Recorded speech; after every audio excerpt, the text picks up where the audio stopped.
monsters. They brought me alive, but got no alibi. It's a lover's fight without an alibi. It's up my hands without an alibi.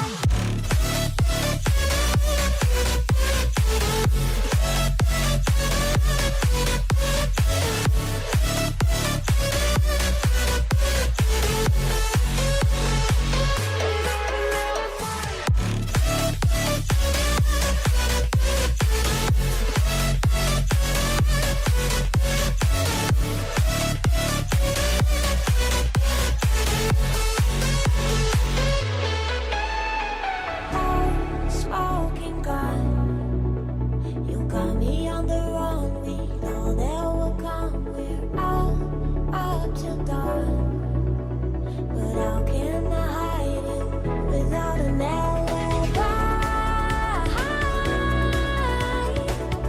It's a lover's fight without an alibi.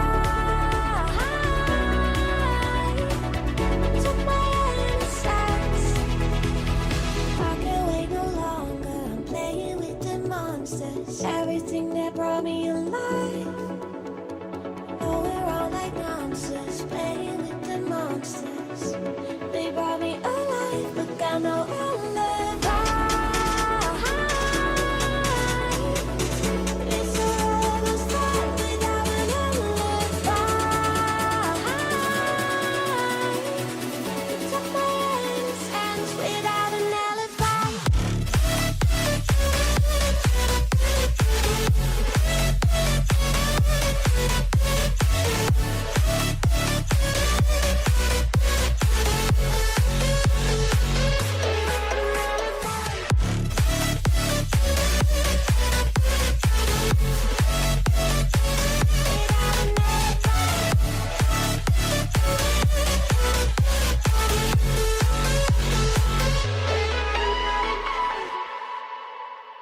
You booked a cozy Verbo mountain cabin with a kitchen where everyone can chef. But the thing they'll remember forever? Watching the game together once again. The time for getting back together is now. Find it on Verbo.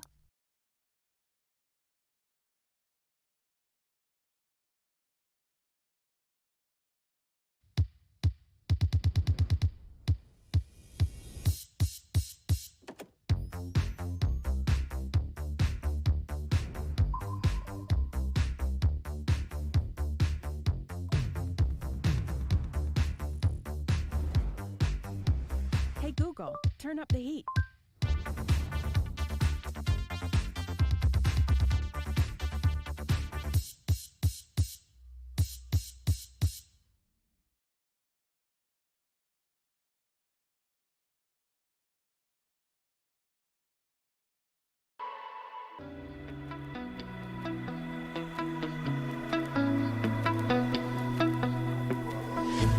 I feel like something's missing, running out of love, but you're my one escape, and I can't give you up, give you up.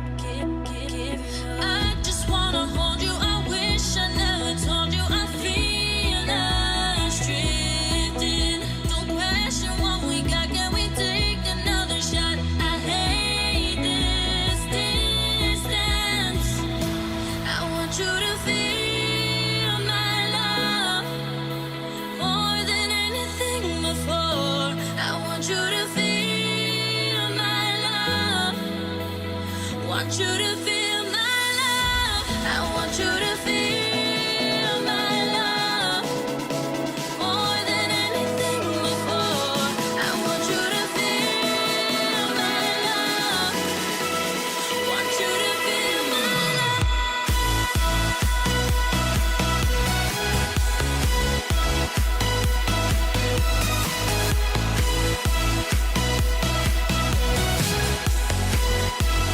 Want you to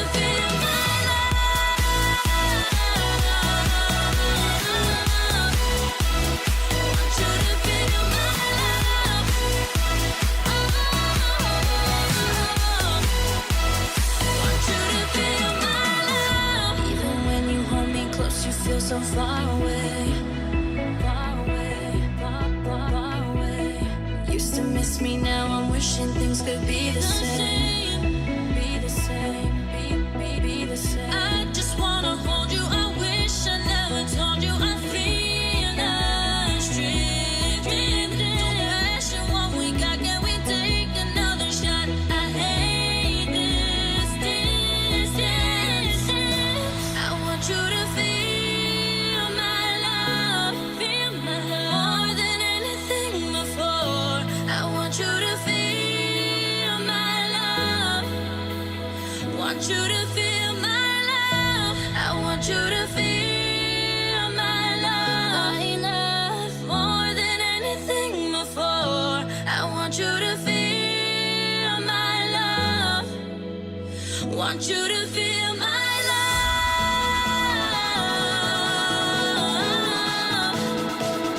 Want you to feel my love more than anything.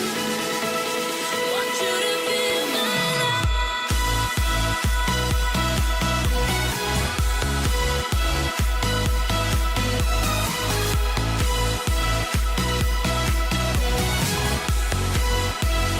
Want you to feel my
Some people wake up Sunday, feel hungover, and I look at all my friends like told you so. While you take that time off, I keep getting closer. I don't care about getting late, I just care about getting paid. I got 24 hours for my 7 deadly sins, and you calling me out like, yo, where you been? Ain't no rest for the wicked. I'm sorry I won't stay, but I got bills to pay. Ain't no rest when you're winning. It's all work and no play, but I don't feel no shame. Baby, you can dance if you like. I got big good plans for my night. Ain't no rest for the wicked. Sorry I won't stay, but I got bills to pay. Ain't no rest for me. Ain't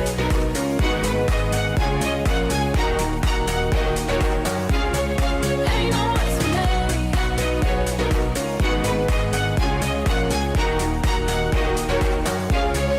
Ain't no rest for me.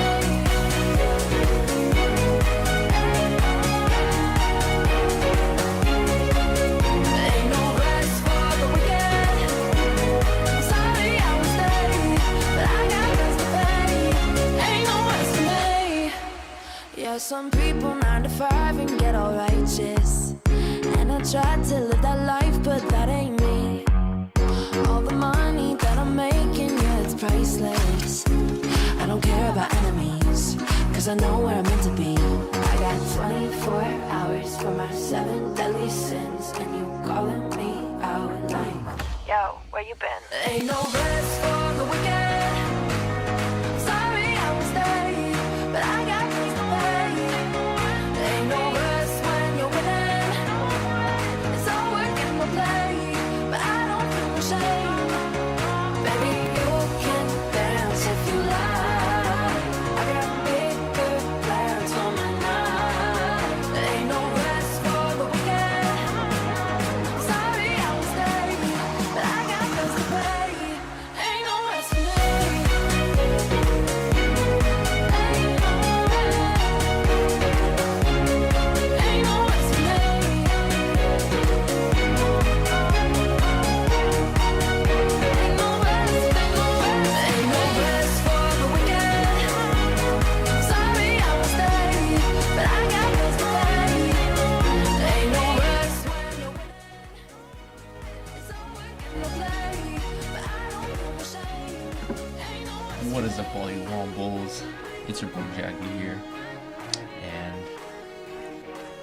AFC Wimbledon versus Sheffield Wednesday. I gotta be quiet. I usually start off my streams like first 15-20 minutes kind of quiet because I don't want to wake my mother up. She usually wakes up like maybe 20 minutes after my stream starts. So for those of you that are new to the streams, just coming in,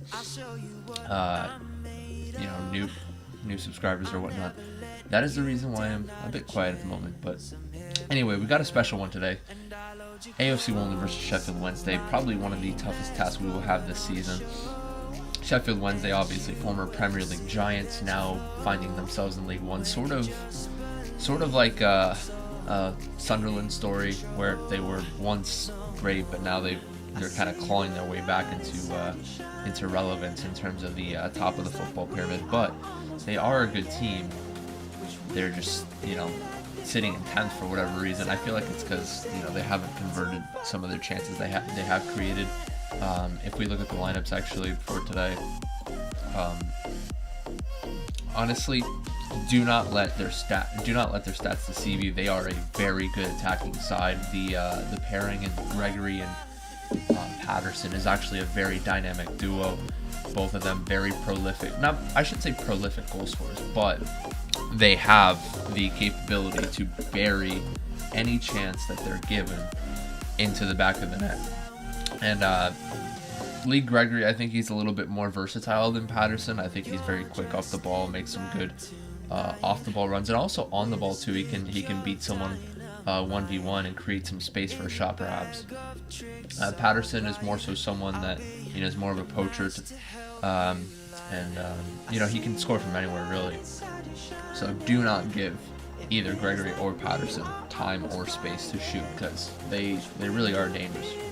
And then I think I'm seeing a new face here, Deli Basharu for Sheffield Wednesday, playing as that attacking mid. I'm not sure how he is, because I haven't seen him in really most of the starting lineups for Sheffield Wednesday, so we'll see how he does. And then another really notable individual here for Sheffield Wednesday would have to be Barry Bannan, number 10, as one of the center mids. Has been playing for Sheffield Wednesday since the dawn of time, really. Back, I think, in 2014 or 2015. That's when he made his first appearance for Sheffield Wednesday. And he's a magician, man. He is a midfield maestro, and he can pick a pass from anywhere. And just do not give him time either. You got to pressure him. The likes of Woodyard and Hardigan have to high press anytime he gets on the ball, because he can find a pass for sure. Wing is also a decent player to look at when it comes to stringing passes together. Brown and Hunt, some decent versatile players out wide. Sheffield Wednesday, I'd say about 80% of the time play that 3 in the back, but they only have conceded 9 goals this season, which is fairly impressive for a team that usually starts off with 3 in the back. So I think this is going to be a tough task overall for AFC Wimbledon. Talking about AFC Wimbledon's lineup though, and how they match up against Sheffield Wednesday. So my expected lineup was pretty much the same for the most part. Actually, I shouldn't say pretty much the same, because I actually had Daniel Chaka in the starting sheet, but it's going to be Paul Kalumbai starting today with his, I think, second start of the season, replacing an injured Will Nightingale, who's going to be out for 4 to 6 weeks due to tweaking his knee. Unfortunately, he has seen a great run of form as of late, so it's kind of unfortunate to see Will Nightingale out of the action. So Paul Kalumbai is going to be starting for him. I had Luke McCormick starting on the left, Chislett at the attacking mid, and Asal on the right. But it's going to be Rodoni starting on that left-hand side instead of McCormick. And, he's kind of had I shouldn't say poor run of form, but he hasn't been as notable as I wanted him to be lately, Jack Rodoni. So we'll see how he slots in. And then Ethan Chislett at the attacking mid position.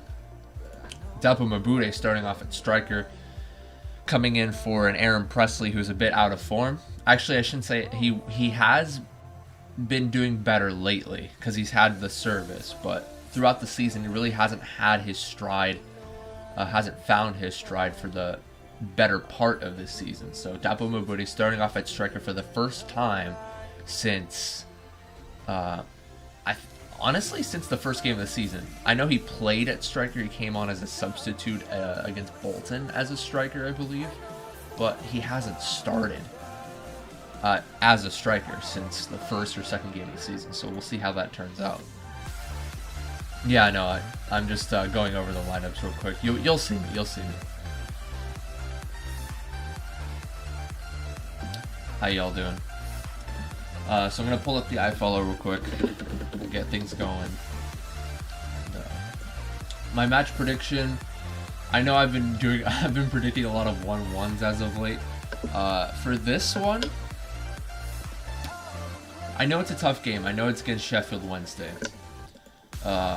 You know, I'm going to say 2-2 for this one. I know I've been predicting a lot of draws, but I'm going to say 2-2. I know Sheffield Wednesday have only scored 11 and conceded 9. So a lot of signs are going to be pointing to a 1-0 or a 1-1 here. But I'm going to go on a limb and say that this one is going to be seeing goals. It's not going to be end-to-end, but I think that both teams are going to convert their chances when given the chance. I think Depo Mabude is going to be, you know, a blistering individual, or an individual with blistering pace to beat a player 1v1 when necessary, or making, you know, a run outside, you know, an off-the-ball run, rather. I can't think right now because I just woke up. It usually happens. But an off-the-ball run to create some space, to have him, you know, in a good area. I think he'll get on the score sheet at least once today. And I think the other individual that will score today, I think Jack Rudoni will find himself on the score sheet after a bit of a goal drought. I think he'll get on the score sheet as well. As for Sheffield Wednesday, I think Lee Gregory and, let's say, even though I don't know much about Delhi Basher, we'll give him a goal. I wouldn't be surprised to see Powder sit on the score sheet either, though. So we'll say 2-2. I think would be the final score line.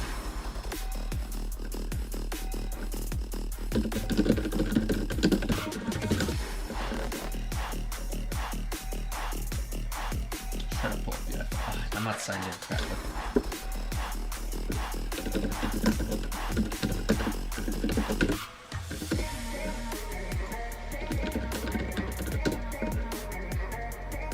Let's go to the match center. And we are vibing, ladies and gentlemen. With subs, Zaki Owala, Henry Lawrence, Dan Chocker, Aaron Presley, Luke McCormick, Darius Charles, and Paul. Okay, yeah, I'm just going to leave it on in the background so you guys can, just in case, you know, I'm not going to be talking for a bit, you'll have the commentary in there to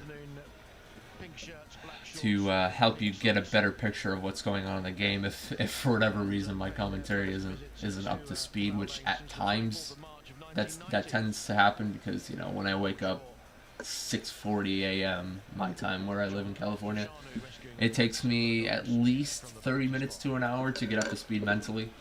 So we'll see what happens.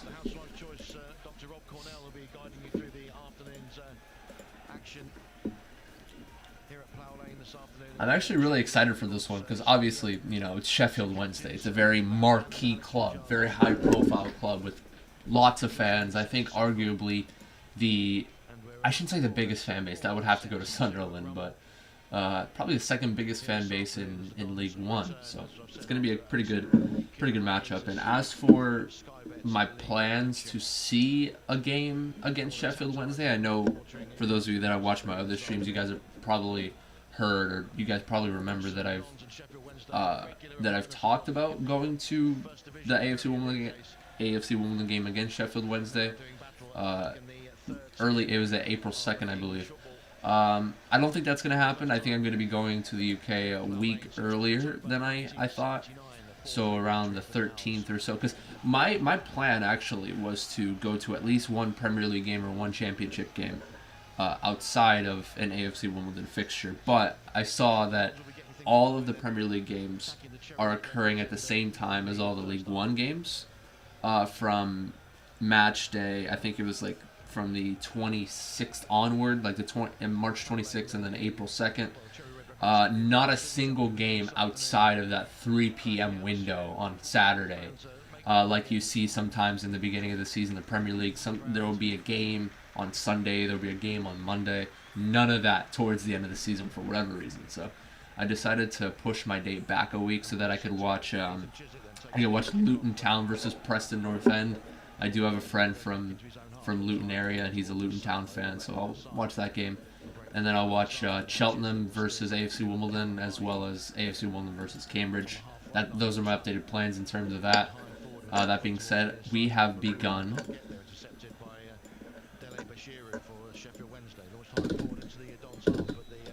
Let me just set up the timer real quick.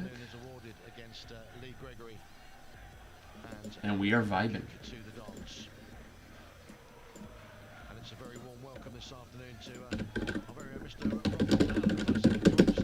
mentioned that Aaron Presley, we were hoping would be still in the centre forward slot in place of Ollie Palmer on the bench this afternoon. Yeah, Ollie Palmer's still out for a bit longer. I think maybe like 2 weeks, I would say, perhaps. But we'll see how that goes.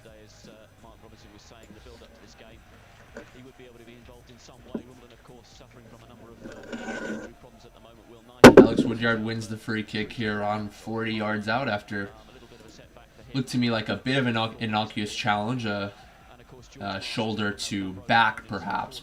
You know, shoulder to shoulder is not a foul, but shoulder to back is. So we drew the foul there. Alex Woodyard and Anthony Hartigan, of course, will be on this one.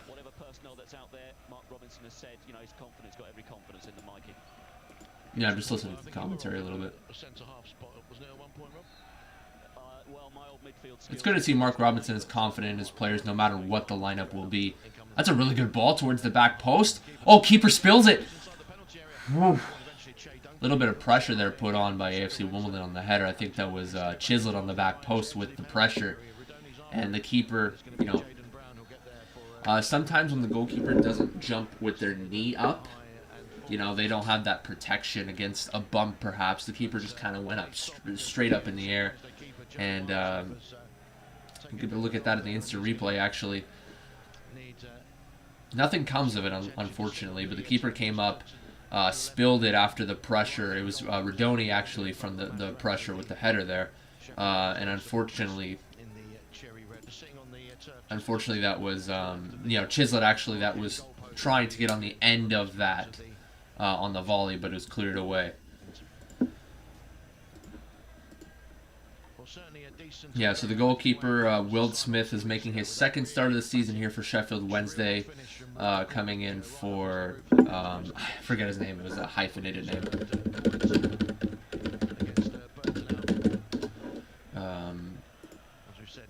What's his name?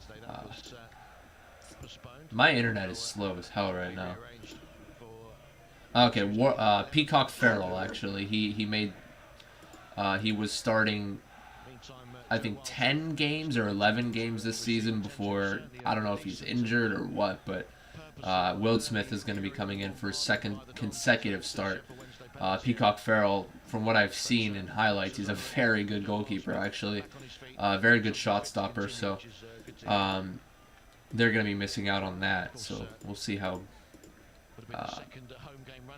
Joe Will Smith does for Sheffield Wednesday.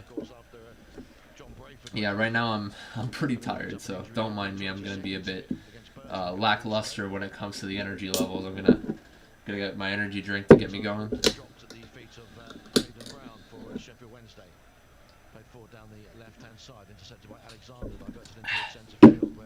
Not for my Mabuda here, top of the box.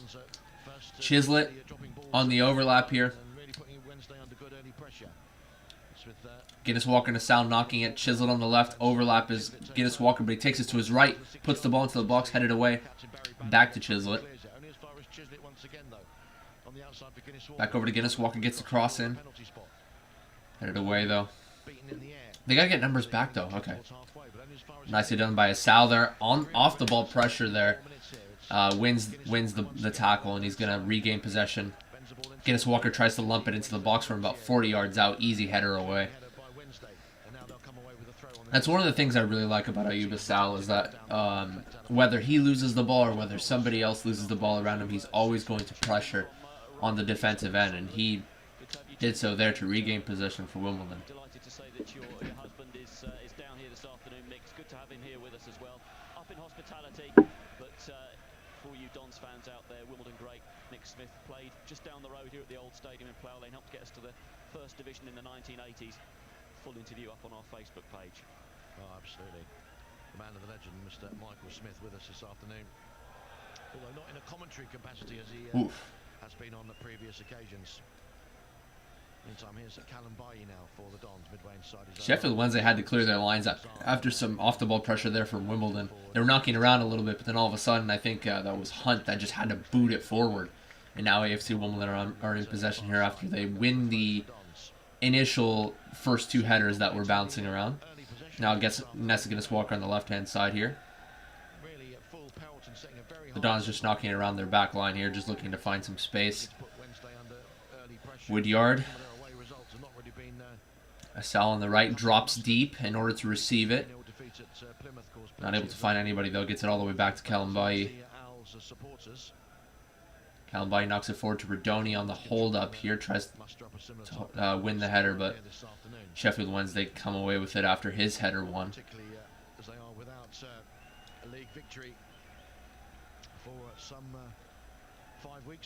Iorfa knocks it forward to Gregory. Gregory drops deep back over to Bannan, the midfield maestro there for Sheffield Wednesday, but he plays it back to the center back.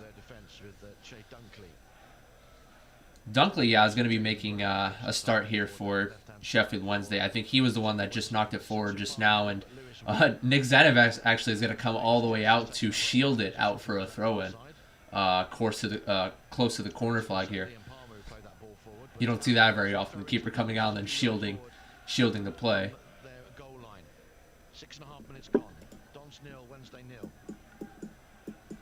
I'm just gonna say Wednesday. Yeah, exactly. I don't have to say Sheffield Wednesday. Just say Wednesday. Nicely done there by Woodyard to win the ball back.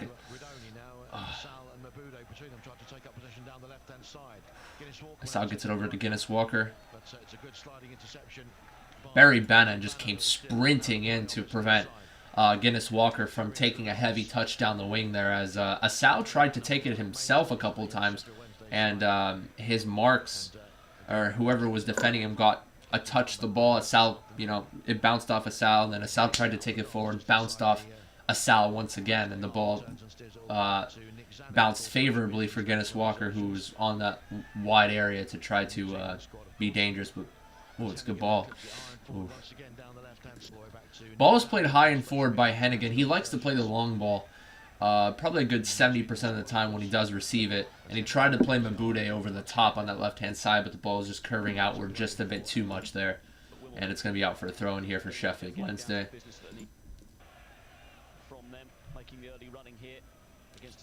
Gregory wins that. No, it was actually Wing that won that header and tried to knock it forward to Gregory, but cleared away. Throw in here for Sheffield Wednesday, about 22 yards out. Jelly Basharu gives it away. Ooh, a little bit of a tussle between Asal and Brown there, and actually Asal won out in the physicality department, and it forces Iorfa to come in and clear his lines, but not fully away here for a throw-in for Wimbledon. Couldn't keep control of the ball. Now Bannan will slide it forward for Dele Bashiru. Now here's Liam Palmer playing on the left of a I hear the crowd. Lee Gregory tried to make a run there, but ball was too heavy there. That through ball intended for Gregory on the left-hand side. Too heavy. Zanev collects, and now AFC Wimbledon can come forward here. Plenty of space here for Alexander to take, but instead he's going to try to lump a ball into the box. Head high, easily cleared away by Palmer, though. And now Bannan is on the ball.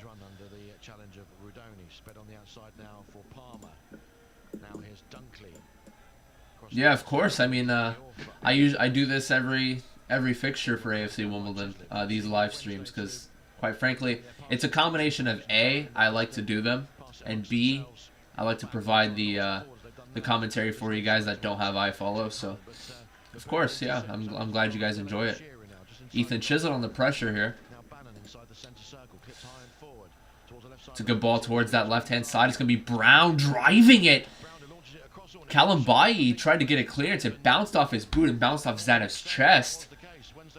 Wednesday still have it here on the left, and nice pressure there by Alex Woodyard. Yes. There you go, Woody. On that left-hand side, he was able to out-muscle. Who was that on the left? I don't know. I think that was Brown on the left, yeah. So Brown drove across down the 6, and it bounced off. It was actually Che Alexander that got his foot to that. And it bounced off his foot, bounced off Zanev's chest there.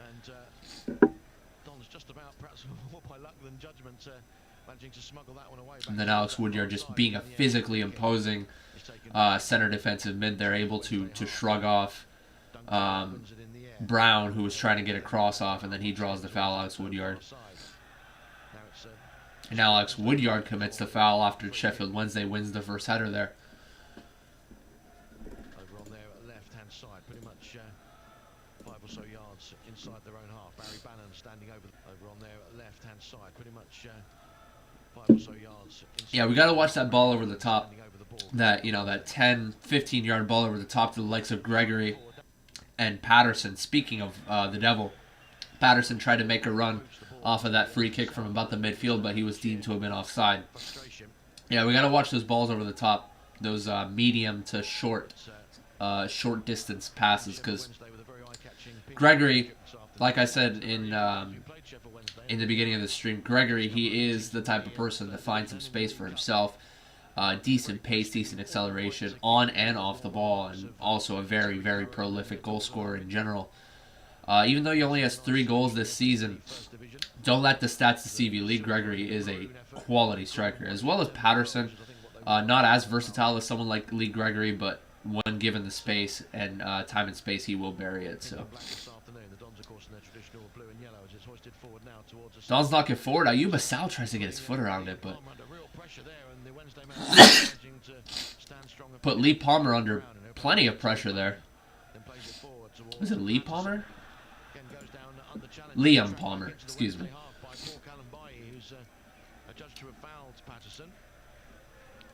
And the referee adjudicating in favour of the Wednesday man, Bob. Yeah, of course, with the blow, of course, to having Will Knight. Wednesday knock it long over to the right-hand side here. That's a really good first touch. Okay, good pressure there by Kalambai. Forces Dele Bashir back. Brandon has some space here. Tries to get it. Typical Sheffield Wednesday goal. Bannan to Gregory. Bannan had a bit of space, probably a good 5 yards out. Plays a pass over, diagonal pass over to Lee Gregory. Takes a touch down the 18-yard box and slots it into the bottom corner. That is the type of power, offensive power that they possess. I mean, it was a really sharp and crisp, incisive pass there from Bannan, to Gregory, who immediately takes a touch down the 18 and buries it. Honestly, nothing much AFC Wimbledon can do in that instance, aside from maybe trying to close down Bannan a bit earlier.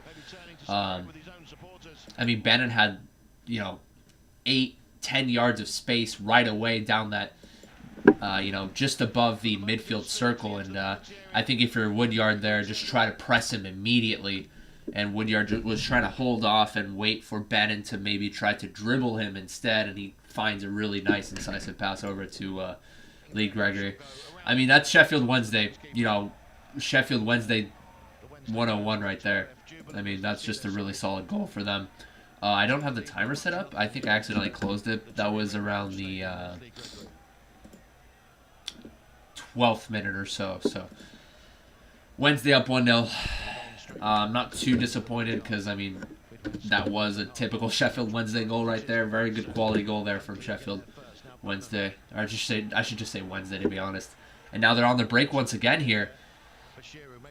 Dele Bashir breaking a couple tackles there and drawing the foul. About 30 yards out here. Damn, bro. So free kick now to Sheffield Wednesday, about 15 or so yards inside the Dons half. Sheffield Wednesday fans making their presence known in the away end. I mean, they are absolutely loud considering that it is an away end. Oof, Brown delivers across to the center, but Easily collected by Zanev, a little bit too close to him as Brown was trying to shimmy around. Alexander takes a touch to his left and whips the ball in. Decent ball with decent pace, but a little bit too close to Nick Zanev there.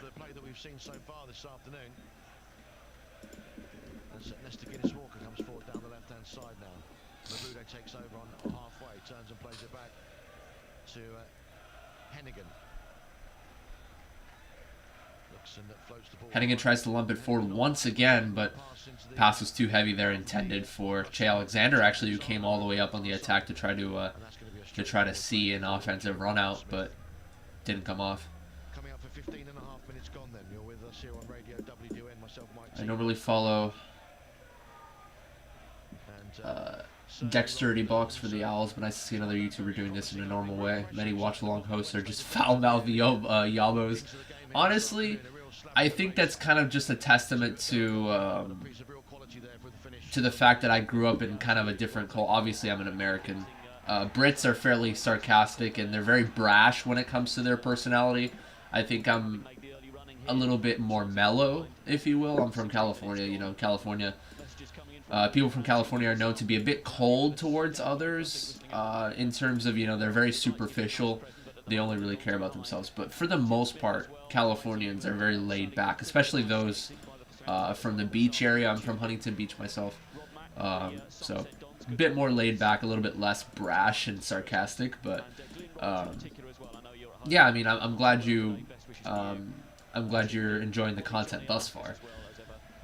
I myself, obviously, AFC Wimbledon supporter, have been since 2019, ever since I started following them and found out about their story. I started following them from FIFA career mode, actually, but then I found out about their story about how they got bought out by an owner, and instead of, you know, building a new stadium in Wimbledon area, they moved their team to MK, to Milton Keynes. Anyway, header there won by Redoni.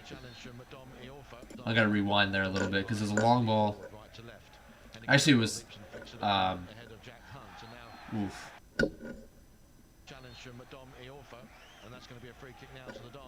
There's actually a header there won by Woodyard. It was a header nodded forward there by Woodyard, and foul. They're drawn. I can't speak. I can't even think right now. It's 7:15 a.m. right, or 7:19 a.m. rather. But Ayuba Sal draws the foul on that left-hand side here. Very good position for someone like Anthony Hartigan to take. And for those of you that don't know too much about AFC Wimbledon in general, or know too much about Hartigan specifically, Hartigan can absolutely whip a really good ball in. So we'll see how he does here on this free kick. Nesigatis Walker is just a decoy. Oh my God, that was dangerous. I mean, that could have been confused for a shot there. Anthony Hartigan whipped it in just 2 yards wide of the frame. That was like a half shot, half cross there as Callum Bailly was looking to get on the end of it. Anthony Hartigan, I think he was intending to whip it in. He was intending to make that a cross, but it was curving, and it just 2 yards wide of the frame there. And we actually saw Ben Hennigan with kind of like a karate kung fu kick attempt to try to get his foot to that one, but unfortunately just a little bit too far ahead of him there. And that was a really good opportunity for AFC Wimbledon to capitalize. I like how Hennigan just came in flying with that karate kick attempt. Hiya! There's nobody around him, so he wasn't in danger of injuring or hurting anybody with that particular challenge. There was nobody around Ben Hennigan in that situation. That was definitely a good opportunity there for AFC Wimbledon. What's up? What's up? Sheffield Wednesday is a pretty notable team, pretty notable high-profile club, because obviously they used to be a part of the Premier League, and then they got relegated from the Championship last season after being there for a good 6 years, I'd say, maybe a little bit longer, probably longer actually, if I'm not mistaken. But I mean, obviously one of the favorites to get promoted in the beginning of the season, but finding themselves in 10th position after, you know, to be fair, they have been a bit unlucky. You know, they've been creating a lot of chances against the likes of Morecambe and Plymouth Argyle, but they lost, I think, 1-0 and 3-0 respectively to those teams. Only 11 goals in the season. That's a very deceiving statistic, as they are a very decent attacking side and a good striking pairing in Gregory and Patterson. Is Bannan once again inside the centre circle. Back now with Dunkley. Forward into Dele Bashiru. Now he goes.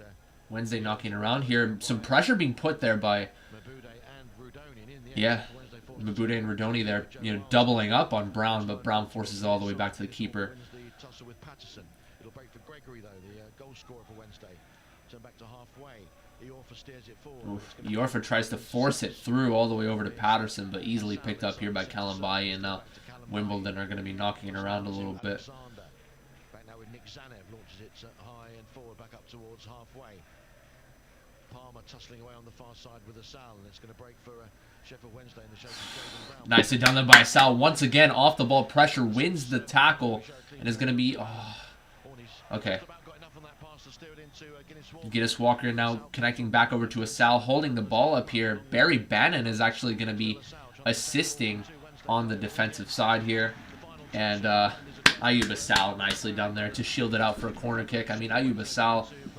only what, 5'5", 5'6", but has the physicality of someone that's what, 5'11" and 160 pounds, it seems. He's able to shield the ball all the way out, and looks to me like Barry Bannan gets a touch off there, so it's going to be a corner kick here for Wimbledon. For those of you that don't know, Ayub Asal, academy product, making his first rumblings for the team last season towards the latter half of the season, and prolific starter. I think he started almost every game for AFC Wimbledon this season. Very good player. Oof. Back post there. Kalambayi not able to knot it down. I think he was kind of confused of whether he wanted to knot it back into the top of the 6 or try to get a header on. In the end, it was a last-second decision for him to try to get a header towards goal. But yeah, it was a very poor one there from Kalambayi. A good 40 yards wide of the frame after he was, I think, around the back post around the 6-yard area, on that that left hash mark of the 6-yard box. Not able to convert, or right hash mark if you're facing the goal. Caught in two minds there, Kalambayi.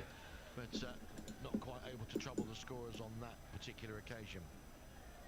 I heard a lot of Americans like Sheffield Wednesday because of the name. I mean, it's...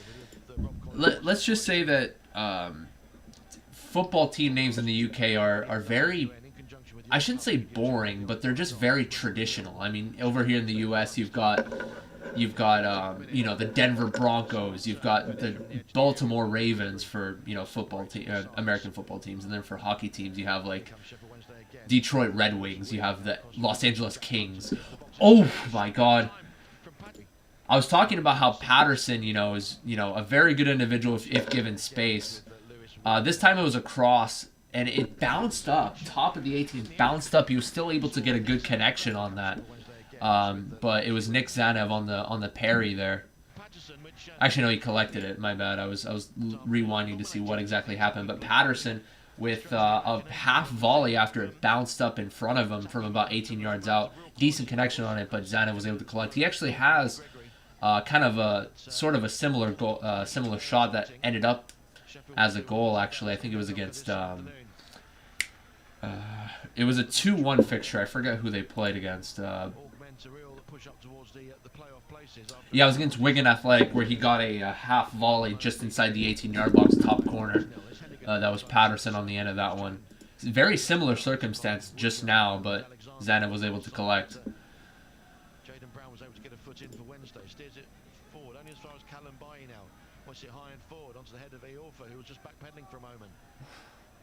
Now it's Lewis Wing, closed down by two Dons players. Back it goes now to good off the ball pressure once again here by AFC Wimbledon, forcing it all the way back to the goalkeeper and clearing their lines. But they're winning the physicality and aerial battles right now, Sheffield Wednesday. But luckily for the Dons, I think that was Dele Bashiru winning the knockdown, but then trying to play it forward. Or no, it was Wing actually trying to play it forward, but to no avail. Kalambayi lumps it forward. Good first touch. I was gonna say good first touch by Chislett good work by Chislett to get his head on that and to try to set himself up, but the touch was just a bit heavy for Chislett. Wasn't able to get on the second touch there as it's out for a goal kick. Wimbledon 0, Sheffield Wednesday 1. Still that goal in the 13th minute from Lee Gregory. A smart turn and left-footed finish from the edge of the area. Separating the sides. Goal kick to Wednesday taken by Wildsmith onto the head of Guinness Walker. Put it forward into Mabude.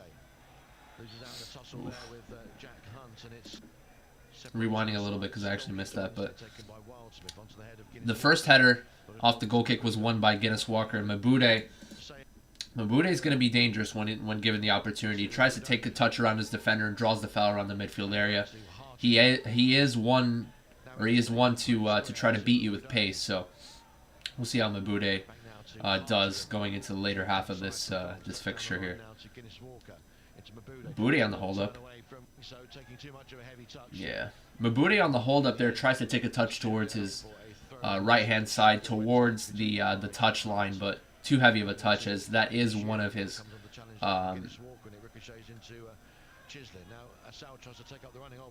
that is something that Mabude needs to work on. His first touch kind of takes him forward a little bit too much at times.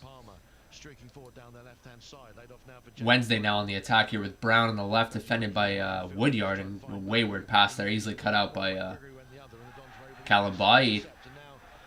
Mabude drops deep and draws the foul there from... Yeah, I wasn't sure who that was. It was Dunkley. Coming in from behind, actually. A mistimed challenge more than anything, but it was from behind after Mabude was in the hold-up, so you'd think that he'd be booked here. Yeah, he's going to go on the book here. Dunkley, he committed the foul and he ran away like, nope, I didn't do anything. The referee calls him back. Dunkley's not going to get away with that one. Yellow card here for Dunkley.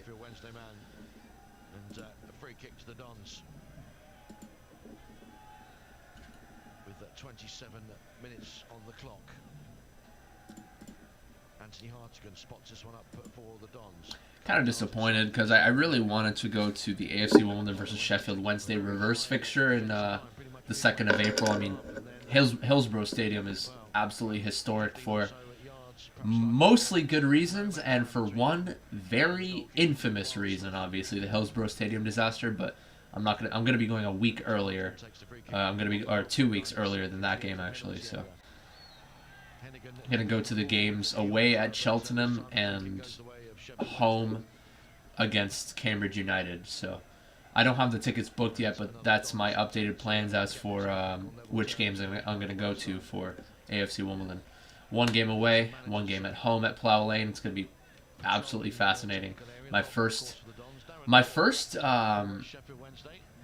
ever game in England will be Luton Town versus Preston North End, it seems, because I have a friend from Luton area and we're going to be watching that game together, it seems. So I wanted it to be either a Premier League game or an AFC Wimbledon game, but unfortunately, all the games are at the same time. Cross coming in. Oof. Yeah, cross coming in there from Hunt, intended for Patterson, and Patterson, his header was down towards the ground, and Zana was able to collect it. But stand on the far side. So it's going to be a throw in then to the Dons. Still trailing here by a goal to nil. Still that 13th minute strike. Yeah, AFC Wimbledon doing a decent job of knocking it around, but they're not able to create that chance that can really set them apart. Yeah, absolutely. They're showing sort of some of the good habits that Mark Robinson wants when they're concentrating on their game here now. And starting to get back at Sheffield Wednesday here. And they had made the early runnings. He said it was a yeah, to be fair, it's been kind of split down the middle, 50-50 in terms of possession for AFC Wimbledon and Sheffield Wednesday. 51% possession for the Dons and 49% possession for Sheffield as we have it thus far. I think both teams are kind of playing like for like. I think they're both knocking it around fairly well, and they're knocking it to their danger men.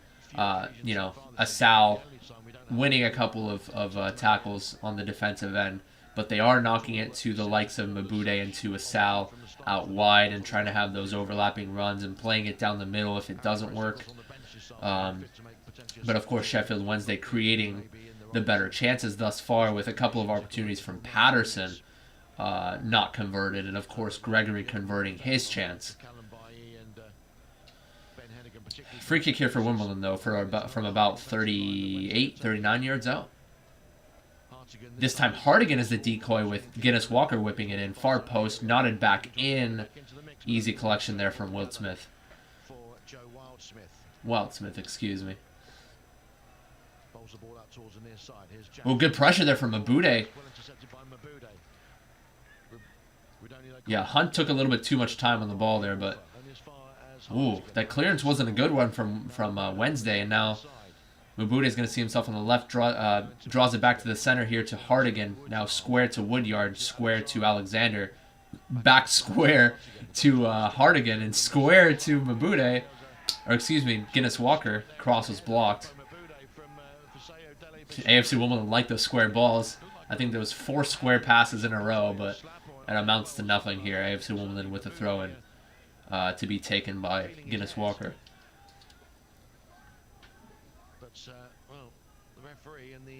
Yeah, Guinness Walker tries to force it over to Rodoni, who's starting off at striker now.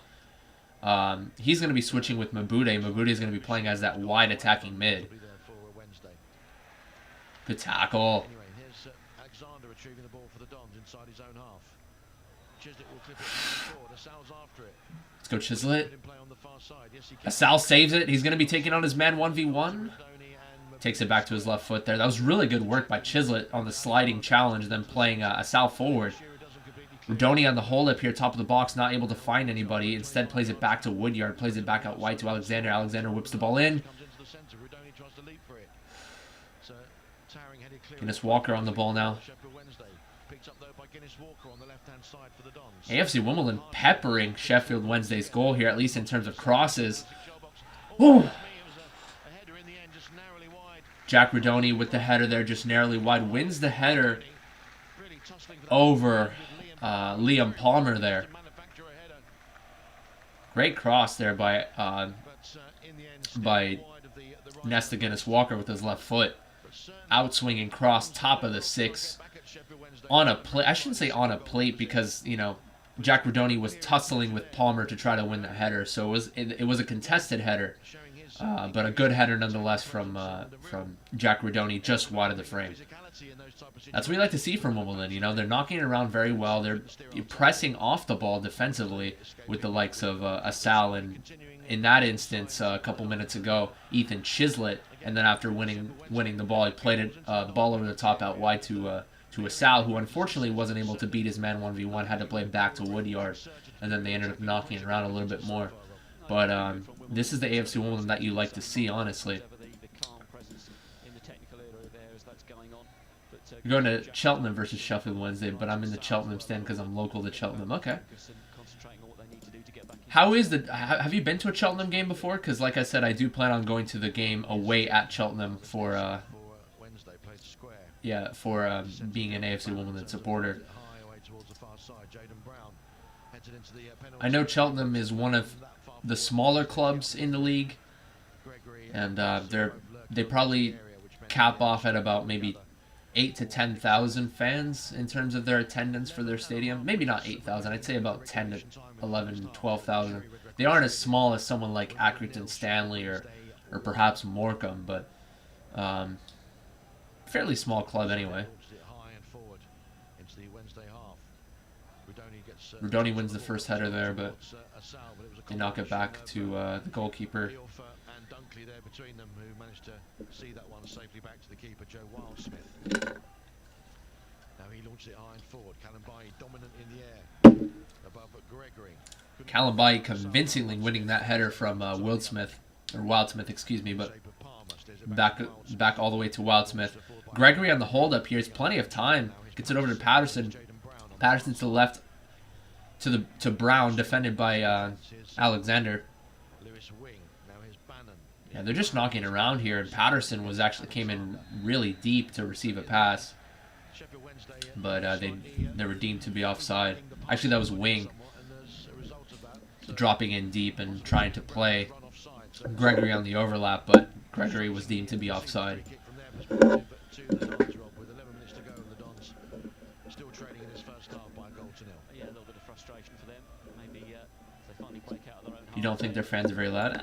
All right. Egging it, as you say. Greetings to Joshua. I mean, AFC Wimbledon fans are pretty passionate, so I think they will provide some good entertainment for me if I do go to Cheltenham.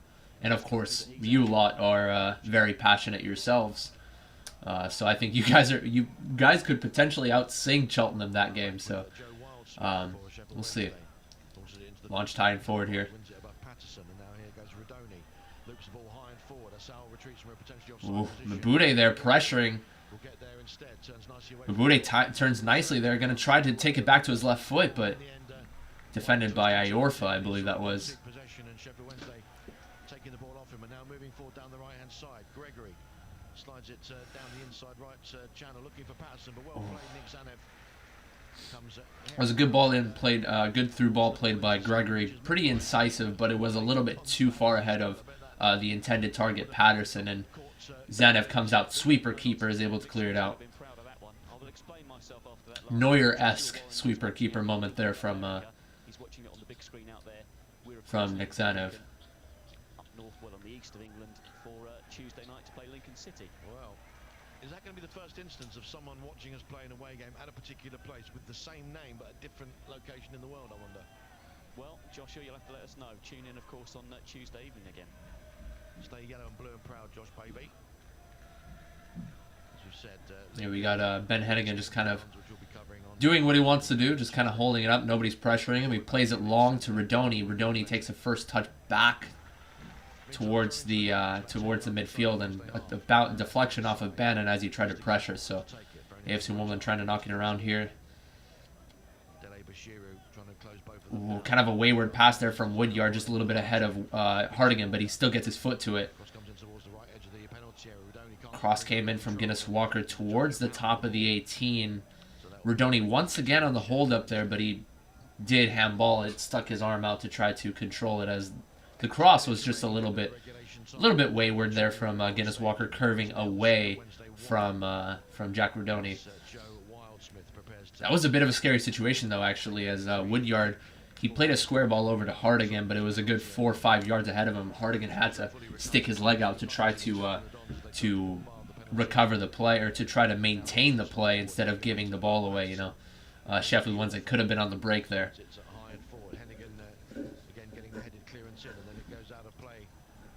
Woodyard gets the foot in just ahead of Adele Bashiru. Another throw in then to Wednesday to be taken by Jack Hunt. I prefer it too, but I think the championship is really where it's at in terms of consistent, passionate supporters, right? Because League One have, you know, the championship is fairly balanced in terms of club size. Like there are a lot of, you know, pretty decently sized clubs in that respect. League One, it's kind of there's more of a disparity in terms of club size. You have your big teams, you know, your Sunderlands, your Wednesdays, your Portsmouth, and then you have your Minnows and Morecambe and Crewe, Accrington. So, you know, you've got a bit of a diverse set of teams in terms of size and in terms of fan bases.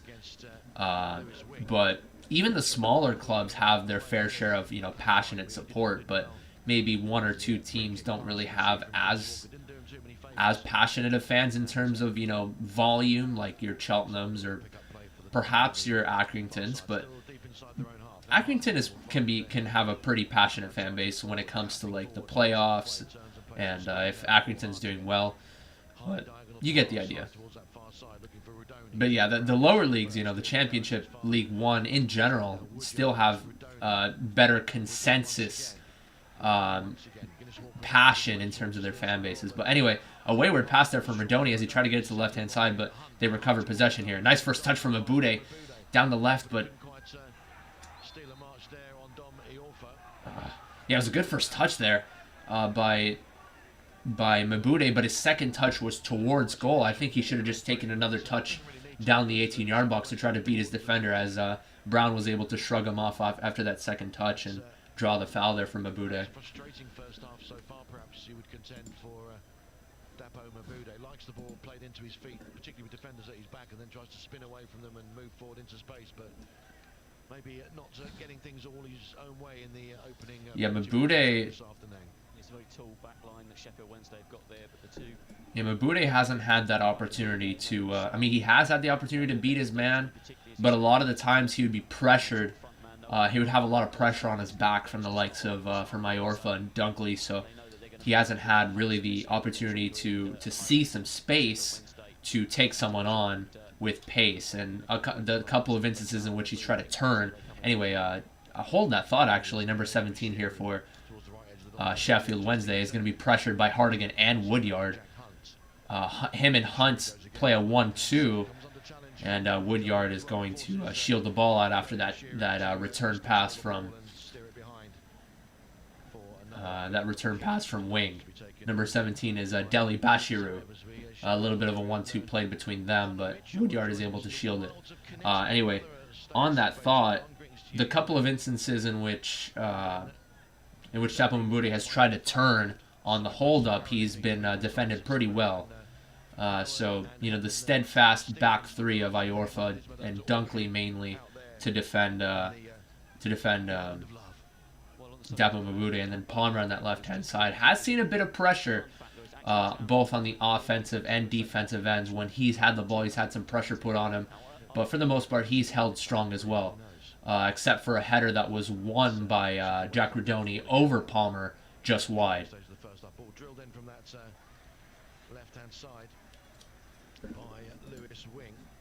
Only 9 goals conceded, though, from Sheffield Wednesday, considering that they usually like to play 3 in the back. It's actually a pretty impressive stat line, I gotta say.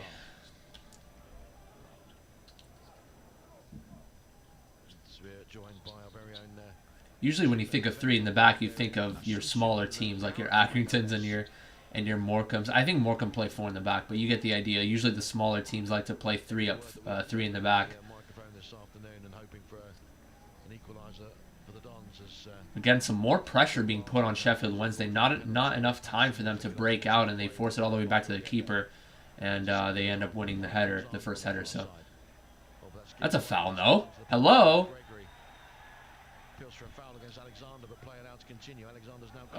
Too casual on the ball. Oh, Deli Bashir. Yeah, so I'm going to recap that play. I mean, Ethan Chisel was on the right-hand side. I thought he got fouled there. Let me look back at that, actually. I want to make sure that I wasn't going crazy. Yeah, it looked to me like a foul there, as it was a poor pass from Chislett, a square pass intended for Hartigan, but then it's a 3-on-3 counter-attacking opportunity. A through ball intended for Deli Bashiru was cut out by Guinness Walker, but then his first touch was towards the center, and Deli Bashiru actually takes it off of him, and then he takes it to his left and tries to curl it top corner, and just wide of the frame there from Deli Bashiru. A little bit too casual on the ball there was Guinness Walker. I think he should have expected a man to be over his shoulder, maybe play it back to Zanev in that instance, but he wasn't aware of that possibility. Kind of got caught playing it too casual there. Was Guinness Walker, and almost conceding a goal there from Deli Bashiru. So Don's still in contention, but not really putting Wednesday under as much pressure as we saw from them maybe early in the half. It's more kind of fits and starts, a bit more kind of sporadic now for the Dons, getting the occasional decent set piece. Yeah, I mean, AFC Wimbledon, I gotta agree, have had their moments. They've had their flashes of brilliance, but it's not going to work against a team like Sheffield Wednesday with only 9 goals conceded. Ball whipped in, nobody on the end of that one. Yeah, Sheffield Wednesday are a quality side, though, so it's going to take more than just flashes of brilliance to break through their back line. I mean, maybe flashes of brilliance will be enough to get a goal or two, but certainly not enough to win the game, I don't think. Here at the Cherry Red Record Stadium, Wimbledon 0, Sheffield Wednesday 1. Can the Dons muster up something in the closing stage of the first half, the final 35 seconds or so, plus of course whatever is added on by way of stoppages. Of course, Yeah, so far AFC Wimbledon 2 shots, 0 on target. Sheffield Wednesday 5 shots and 4 on target thus far. They have their only shot that was off target was that opportunity that we just saw with Deli Bashiru. A couple of chances from Patterson, a half volley from the top of the 18-yard box in around the 25th minute, as well as a cross that came in and a header towards goal that was collected by Zanev. Palmer controlling it around the corner flag, but pressured by 3 Wimbledon players, actually. It's Bannan being pressured right now, and nicely done by Bannan to keep composed and just kick it off of Verdoni there. Bannan was like almost at the top of the 18, and he was forced to go all the way to the corner flag, but then he does the smart play and kicks it off of Verdoni, who was pressuring him alongside Ayuba Sal. And they've ticked both of those boxes so far this afternoon, restricting the Dons to really limited chances in and around the Sheffield Wednesday penalty area, but at the same time manufacturing 3 or 4 attempts on goal. Hannigan wins the first header there off of the goal kick. Still separates the sides as the Woody just lumps it forward. Ooh, nicely done there by Woody, though. Woody being Alex Woodyard, drawing the foul there after the header was initially won by. Let me take. I want to make sure I'm as accurate as possible with this commentary. So, the initial header there was won by Iorfa, and then yeah, Deli Bashiru tried to get on the end of that one, but it was Alex Woodyard who kind of held it up and drew the foul. Free kick goes in now. And it comes from Hartigan towards the edge of the box. Well, one in the air by Dunkley, who's fouled as he cleared the ball, and then a bit of a coming together between himself and Callum Bailly. Yeah. Callum Bailly tried to win the header over Dunkley there to try to knock it down, but Dunkley imposingly winning that first initial header and draws the foul as Callum Bailly came charging in. He typically tends to do that, Callum Bailly, when he wants to win a header. He really gets after and he puts all his effort and might into the header, and a little bit too aggressive there was Paul Callum Bailly. And it looks to me like the half is going to end 1-0 with Sheffield Wednesday coming out on top here. Sheffield Wednesday just a little bit better in terms of chance creation. I think they created 2 or 3 really good chances that half, and Wimbledon, their only real chance coming from Jack Redoni, a header from about 8 yards out, just wide of the frame. And there was one other opportunity that I'm forgetting here that came from which one? What was it? I forget. But yeah, that was the only real opportunity of the half, I believe, from my recollection from AFC Wimbledon. But that's not to say that they played the half poorly, because they did knock it around fairly well. They created a couple of would-be chances. I say would-be because they didn't get that final shot off a couple of times. A couple of really good balls played in from the likes of Nessiganus Walker and Anthony Hartigan. Ultimately amounting to nothing, as a lot of the headers were won by Sheffield Wednesday. Of course, Jack Redoni winning the header over Palmer for that one really good chance that they had. But I think Sheffield Wednesday just out-edging AFC Wimbledon. Just slightly better quality of play overall, and a couple of opportunities created by them. Dons are playing decent. I think they're knocking around well, but that back three is being held very strong. I think if you're talking about individual performances, Mabude starting off as a striker, but he ended up dropping deep a lot to try to look for that opportunity to turn and change, have that change of pace to break through his mark. But he's been pressured a lot by Iorfa and Dunkley, just sticking to Mabude like glue, so he hasn't had that opportunity to turn. And when he has tried to turn and break away with pace, the likes of Iorfa and Dunkley have come away on the end of the challenges. So Mabude ended up switching with Redoni around the middle of that first half, and Mabude playing as an attacking mid now with Redoni playing up top as a striker.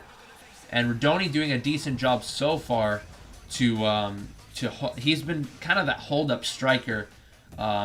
a little bit closer to goal than Mabude, though, like around the top of the 18-yard box holding it up. There was one instance in which obviously he won that header over Palmer with the cross coming in from Nescidas Walker just wide. But Donny hasn't had too many opportunities to break through that Sheffield Wednesday backline either, so we'll see how this second half comes about. Decent football being played by Wimbledon, just not able to create as many chances as Sheffield Wednesday. So I'm going to sound like a broken record at this point. I'm going to get some breakfast. I'll be back in about 10 minutes or so. And in terms of possible changes, I think just keep it the way it is right now, and then maybe have Luke McCormick coming on in around the 58th or 60th minute for, I'd say, either Chislett or Mabude, and we'll see how it turns out.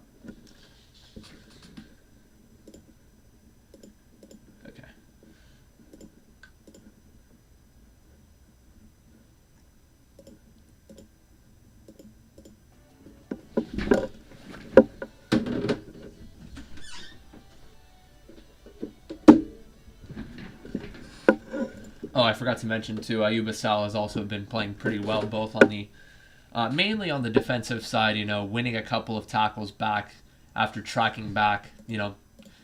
Ayuba Sal, even though as a center midfielder, or, from other teams as a center midfielder, you expect the outside wingers or the outside attacking mids to pressure, put pressure on the ball after they lose it. But, Ayuba Sal just comes out of nowhere. He's a ninja, really, just comes out of nowhere, and he's had 2 or 3 of those instances where he's won possession back, and unfortunately, in those instances, he wasn't able to be incisive enough to break through the back line. But he would play it back to Woodyard or Hartigan. But Sal's been playing very well on the defensive end and making a couple good off the ball runs. Just hasn't found that pass on those off the ball runs to really break through the back line. So that being said, I'll go back on my break here.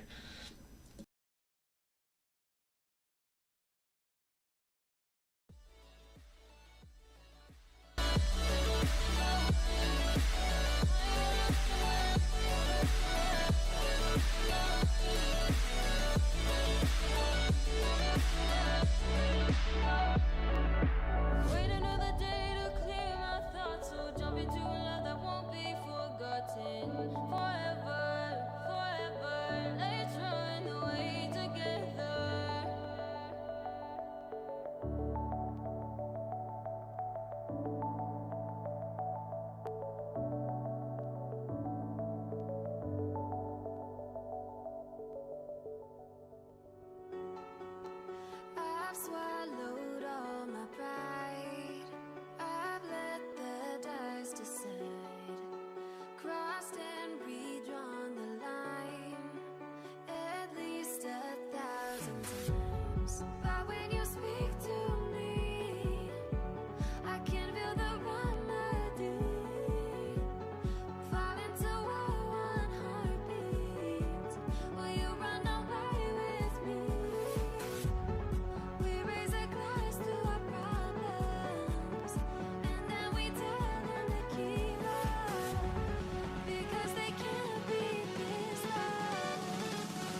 Thinking about going solar, but not sure whether it's worth it for your home? Well, before you get quotes, there are 3 things you need to know about going solar and one easy way to find them out.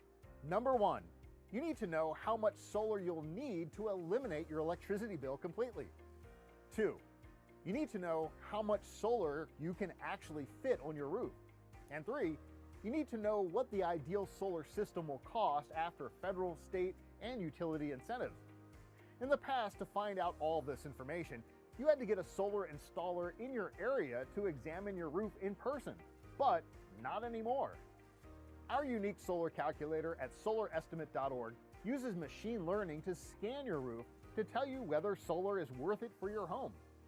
It will tell you how much electricity your roof can generate, how many solar panels you can actually fit on your roof, how much you can reduce your monthly electricity bill with solar based on your utilities pricing plan, and the magic number every homeowner wants to know: how long will it take for the system to pay for itself?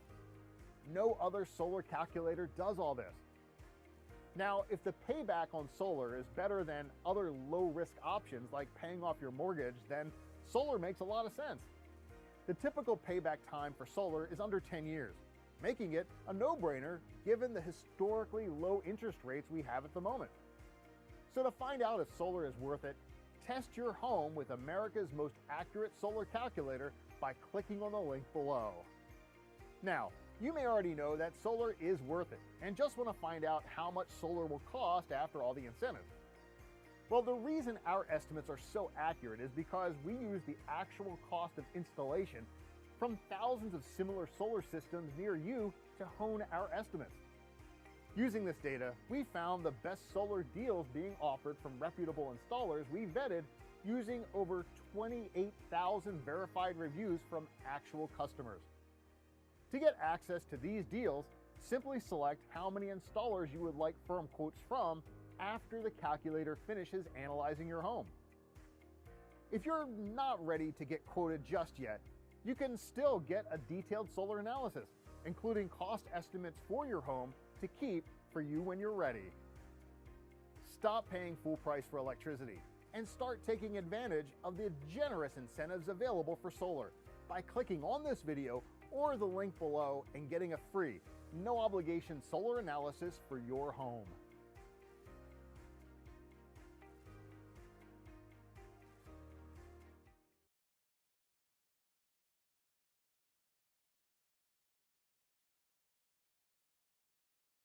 Grammarly helps you work more efficiently, which makes accomplishing your work goals easier. Get full sentence rewrite suggestions to help you say what you mean faster. Download at Grammarly.com. Try it today.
Everything that brought me alive, but we're all like monsters, playing with the monsters.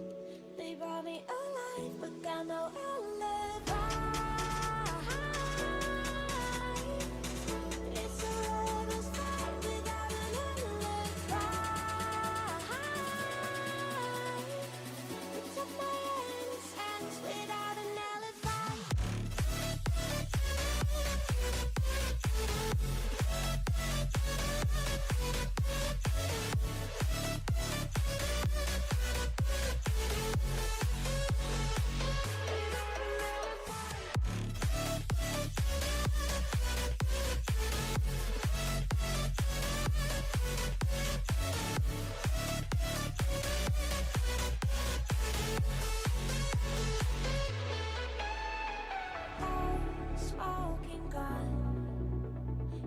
money on the run, we know there will come. We're out up till dawn. But how can I hide it without an alibi? It's a lover's fight without an alibi. Took my innocence. I can't wait no longer. I'm playing with the monsters. Everything that brought me alive. Oh, we're all like monsters, playing with the monsters. They brought me alive, but got no alibi. It's a lover's fight without an alibi. You took my innocence without an alibi.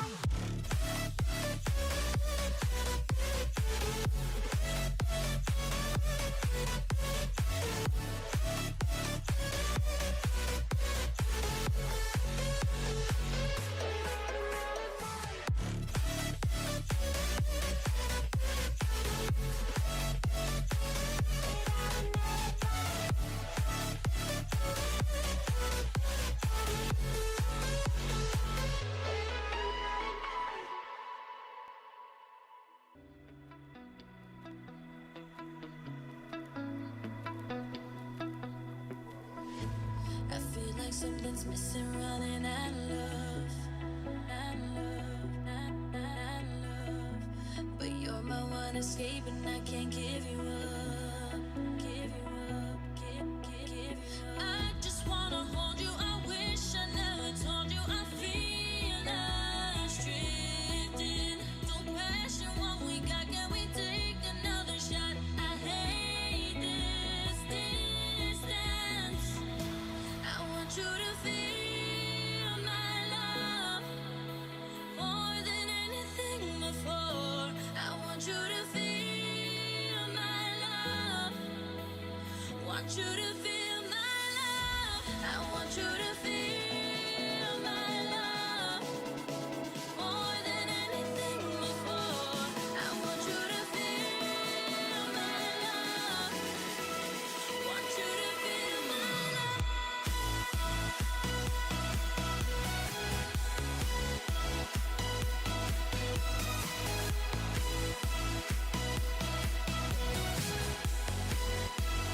Want you to feel my love.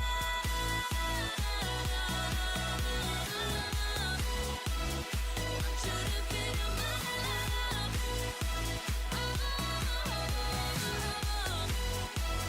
Want you to feel my love. Even when you hold me close, you feel so far away. Far away, far away. Used to miss me, now I'm wishing things could be the same. Be the same, be the same. I just wanna hold you. I wish I never told you. I feel us drifting. Don't question what we got. Can we take another shot? I hate this distance. I want you to feel my love. Feel my love more than anything before. I want you to feel my love. Want you to feel my love. I want you to feel my love. My love more than anything before. I want you to feel my love. Want you to feel my love.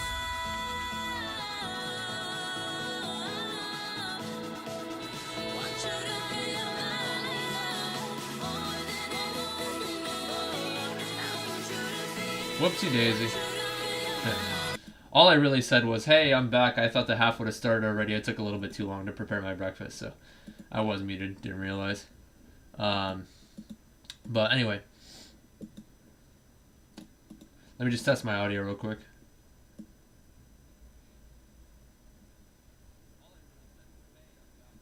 Okay, audio's good.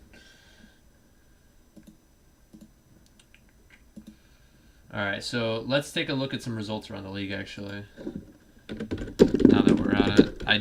I usually do like twice or 3 times per half, but I didn't do it a single time. So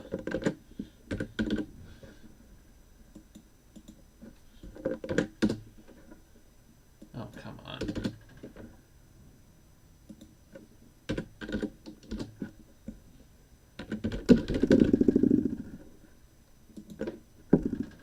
Okay. Some rough results if we're talking about the top teams.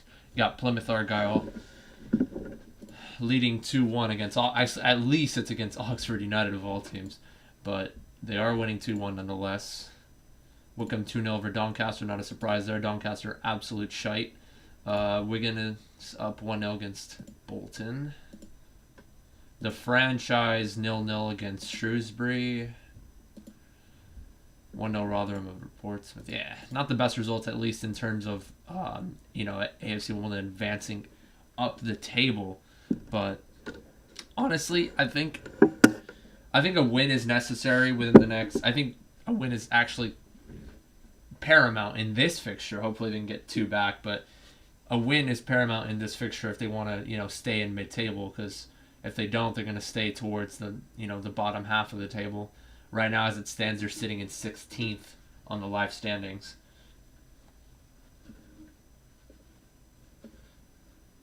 Oh, no.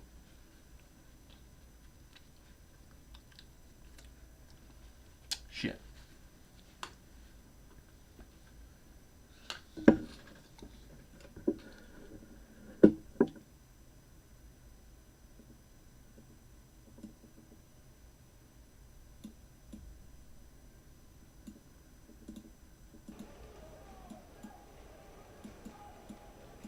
Okay.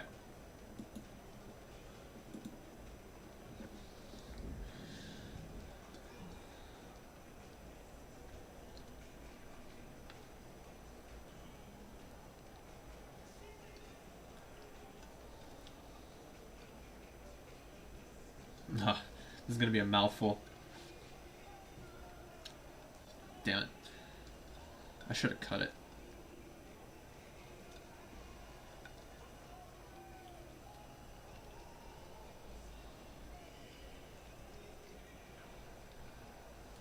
They're starting up.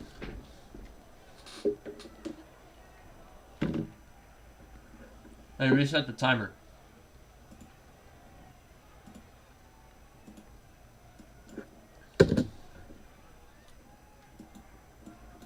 Welcome back. We're underway in the second half here for AFC Wimbledon against Sheffield Wednesday.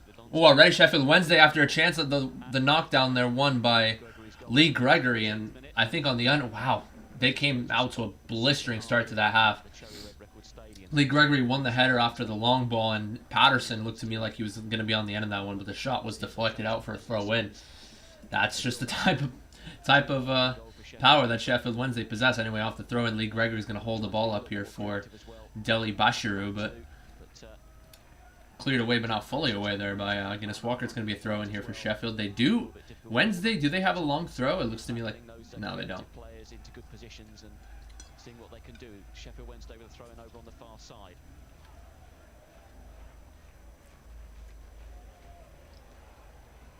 Ball into the box here again now. Chance for Sheffield Wednesday. Oh, Lee Bannan with a really good cross with his left foot outside the 6, and looked to me like Deli Bashiru got into the box and header over the bar there. Very disappointing there from Deli Bashiru if you're a Sheffield Wednesday fan rather.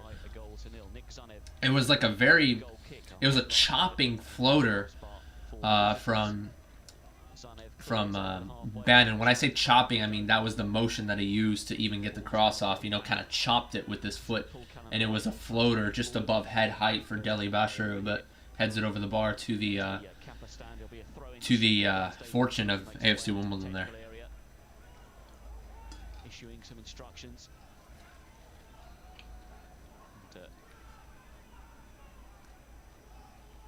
Throw, in fact, has been given to the Dons. Che Alexander with it. Came off the Sheffield. I wonder what happened to Rob Cornell. He's not commentating right now. Just on the halfway line. Throw in here.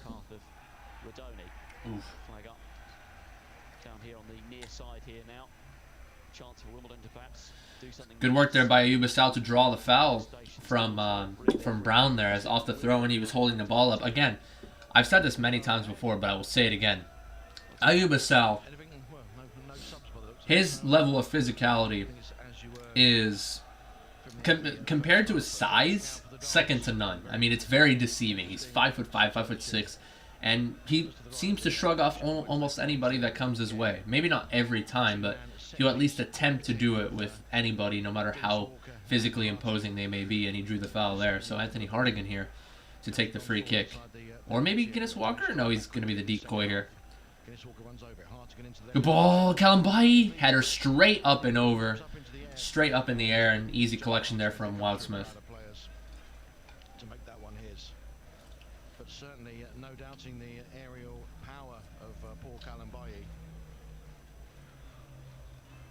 But not quite able to win the aerial duel with the Sheffield Wednesday defenders to the point where he could have directed the header exactly where he wanted it. In the end, I think it took a deflection, looped up, and straightforward gather there for Joe Wildsmith.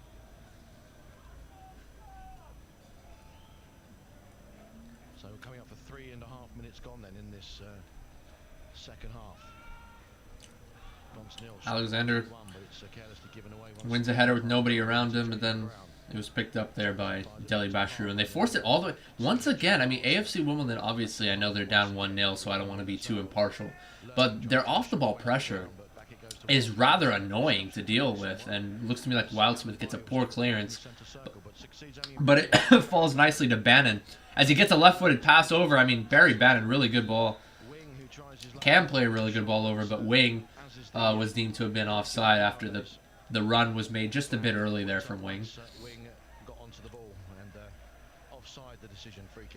Yeah, anytime you give Barry Bannan like 4 or 5 yards of space, he's going to be looking to play that, you know, that final incisive ball 9 times out of 10. Very kind words for you in terms of our commentary this afternoon. Thanks for tuning in, Andy. Rudoni wins the header, but straight up in the air. A couple headers won by both sides now. Nicely done there by Chislett to sprint over to receive a 50-50 ball.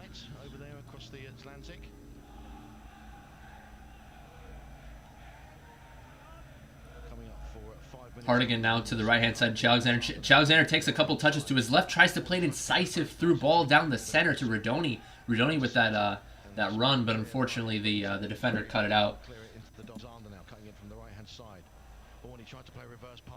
It was actually a Wing who cut it out as a center mid there. So nicely done there from Wing. Now Rudoni dropping deep, plays Dapo Mabudi. Really good ball down the 18-yard box on the left, but good recovery there from Dunkley as he pokes it out for a corner kick. Again, Dapo Mabudi, seemingly, I thought he was in on goal there considering his pace, but his first touch kind of let him down. His first touch was a little bit soft, and it was towards goal. You know, you'd like to see Dapo Mabudi taking a heavy touch to bring him into space. His first touch was kind of soft, and it allowed Dunkley to recover, pokes it out for a corner. Now Anthony Hartigan is going to take this one. Top of the 6! Oh, Ayoub Assal. Yeah, I think Ayoub Assal, he was kind of half expecting someone to win the header, so then when it came to him, he tried to volley it, and it was kind of a weak one. Yeah, Ayoub Assal just being reactive instead of proactive there. Top of the 6-yard box, just kind of, I think it bounces off the bottom of his heel, and it just overall was a very weak effort from Ayoub Assal. Very good opportunity there, very good ball there, played in by Anthony Hartigan. Which steered it on target, but as I say, not with sufficient angle or power to trouble Joe Wildsmith. But certainly a very Wednesday stringing together a few passes. Brannan down the right-hand side, ball over to Gregory. Gregory plays it in, header away.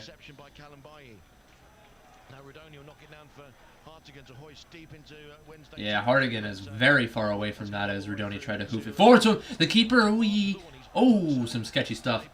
Keeper tried to play a ground ball square, not square, but directly to Deli Bashiru, almost cut out by Rudoni, and then the pressure off the ball from, I think that was Chislett, forced to pass back to the keeper. Anyway, ball over the top plate to Gregory, cleared away by Guinness Walker, but not enough for, now it's out for a corner kick here. That was a really sketchy moment there from Sheffield Wednesday.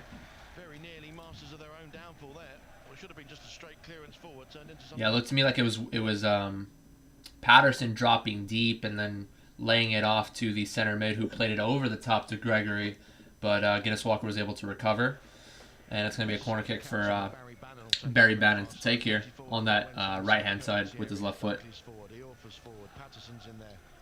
Gregory is right inside the 6-yard box, and comes the corner now that goes in the end beyond the penalty area. Far post beyond everybody, and it's going to be out for a goal kick here. Can't quite do so. It's gone behind for a goal kick to the Dons. Of course, Wednesday with a single goal lead, it's their prerogative, of course, what they do and how they manage that particular lead. I mean, Sheffield Wednesday, yeah, I mean that's usually how they end up. They usually end up with 1-0 victories or 1-1 draws.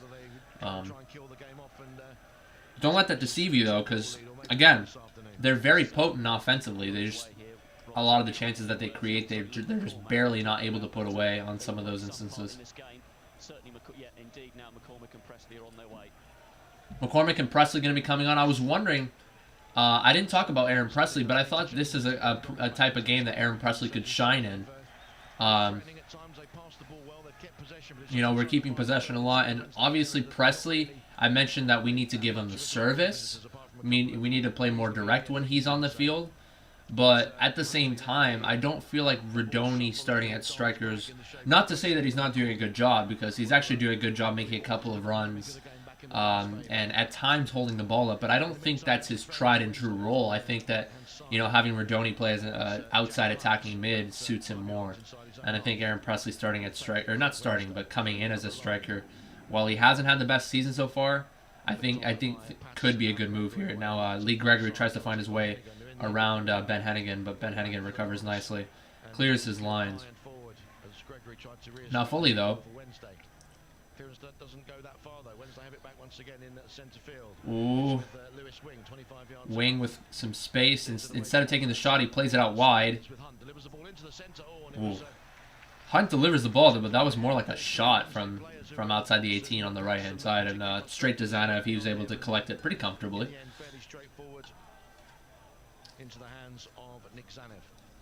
Rodoni drops deep again, takes one touch, tries to play Dapa Mabude over the top like he did a couple minutes ago after taking one touch and playing it with his left foot, but actually it was to Asal, but the pass was wayward. It kind of hooked out wide, and it's going to be a throw-in. Wimbledon 0, Sheffield Wednesday 1. Still that 13th minute strike from Lee Gregory.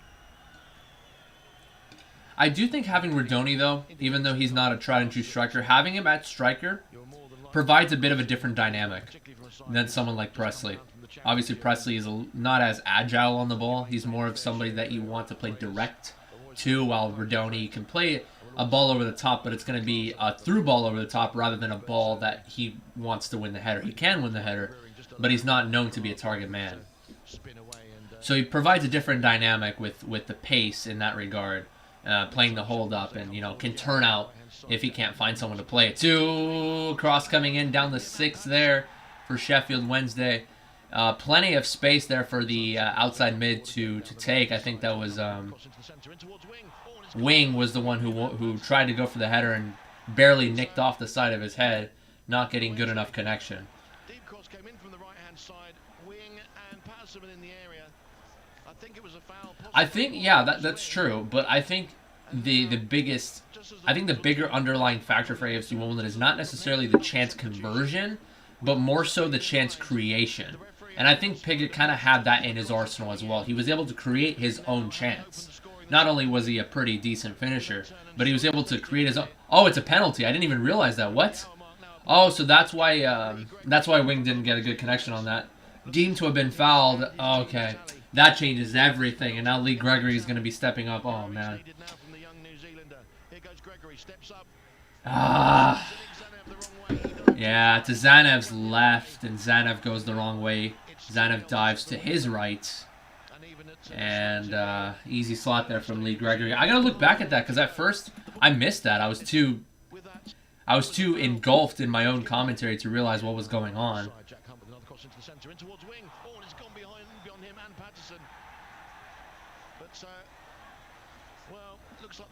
To be fair, the camera was pointed at Lee Gregory the entire time, and it didn't show the referee pointing to the spot there. I thought that was a bit soft, no? I mean, there was maybe a tiny arm in there from Paul Kalambayi as the cross came in, but certainly not enough, I don't think. Just as the Dons were looking to get back on level terms, just as they were preparing the double. What was that? With that aim in mind. What? The referee, I think, Yeah, no, he kind of threw himself forward, wing. Maybe a little bit of contact, and he ended up like lunging forward. Maybe there was a little bit of a shove there. That camera angle doesn't really do that much justice, but I mean, from what I see, I don't think that's enough for a pen. But yeah, anyway, 2-0 for Sheffield Wednesday. Well, certainly work for the Dons to do, and well, the immediate aftermath. Can I? Okay, there we go.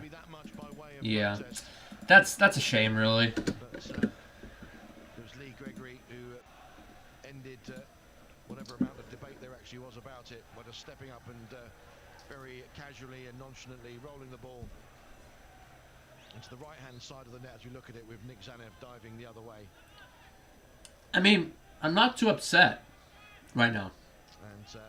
Because Wimbledon are playing decent. I want to say that their performance so far has been a 7.5 to an 8 out of 10. They just can't seem to find that edge in chance creation. They've been playing very good football, though. Knocking around, making runs off the ball, pressuring defensively. And speaking of defensive pressure, we saw Alex Woodyard there pressuring defensively. A ball over the top intended for Gregory. Neither Gregory nor Kalambayi wins that header, and it goes straight over to Zanev. Kalambayi here now. He's more ruthless than the Dons finishing that we've seen here this afternoon. As the Dons come directly played over to Guinness Walker actually made a run forward. And now Jaden Brown will loft it forward, flicked on by Patterson, but no one up ahead of him for Wednesday. And it's Zanev who will retrieve it and find Hennigan. Now his honestly, McCormick should be coming on right now. I did hear that Presley and McCormick were supposed to come on, but I haven't. Or I think they already did actually make that sub. Never mind. Yeah, I see it. Muster up some kind of riposte as soon as possible. Kalambayi now lofts it high in. And Chislett and Mabude, by the way, were the ones that came off there. By Hunt. Hartigan, though, will pick it up again for the Dons and find Hennigan. McCormick once again over on the far side, back to Hennigan. McCormick's kind of playing as an outside back right now, dropping very deep. Going to be playing Redoni, looking to play it back out wide to Guinness Walker here. Off the ball run made by McCormick there, but nothing doing. They switch the play. Nice anticipation by Che Alexander. He wasn't going to win the header, so he dropped back deep to receive the second ball. But nothing comes away with it. Barry Bannan is pressuring on the offensive end here, but Wimbledon are able to pass it around the back. Kalambayi with kind of a decent long ball forward intended for Presley, but Presley kind of overshoots it, tries to knock it down, but doesn't get any connection at all. Yeah, we tried to play direct, but Sheffield Wednesday are, for the most part, winning the headers. Presley goes in with a challenge on Dunkley, and the ball breaks conveniently for Barry Bannan. Always showing that real composure. Why does Brown have so much space? Okay, Brown doesn't take the space. Instead, he plays a square, and now back over to Brown. Kind of a triangle tiki-taka being played here by Sheffield Wednesday between him, Deli Bashiru, and Bannan. But then Bannan plays it all the way back to the keeper. Some 35 or so yards back to the keeper, Wildsmith. Launch forward now towards the far side, towards Hunt. Nice tackle there by McCormick. Doesn't come away with the ball, though. Back to Hunt once again. Now Bannan once more. Yeah, Sheffield Wednesday just knocking around beautifully, and a good through ball by Bannan. Is that a pen? No, okay. So it was a through ball played into Deli Bashiru. Tries to take a touch around Zanev, flicks it over Zanev's foot, and Zanev's made himself big and tripped up Deli Bashiru, but referee deemed it to have been a clean play there. I think that was more of a penalty than the first one was, but I guess we take that. Yeah, Deli Bashiru. Okay, another run played on the outside here. AFC Wimbledon looked really vulnerable in the back here. Patterson on the knockdown. And a shot way high and over the bar there coming in from wing on the knockdown from Patterson there. Two incisive through balls played in quick succession. Yeah, I mean, it was Bannan to Gregory, Gregory back to Bannan, Bannan first time over to Deli Basharu. Just really good one-touch football being played by Sheffield Wednesday, but at the same time, AFC Wimbledon asleep at the wheel here on the defensive end of things. It was JaggyDons caught way too far forward. I'm not entirely sure what he was doing that far forward. And then on the second through ball, it was, yeah, that time it was, I believe, Alexander.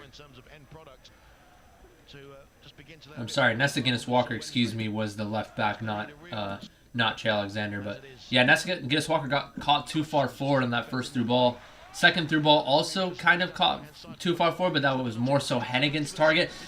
Oh shit, I gotta rewind 10 minutes. I missed this. Okay, so that was a really good ball there by JaggyDons down that right-hand side to McCormick. McCormick plays it square to Presley. Presley drives it with pace, but beaten away by the goalkeeper as it was too close to the center there.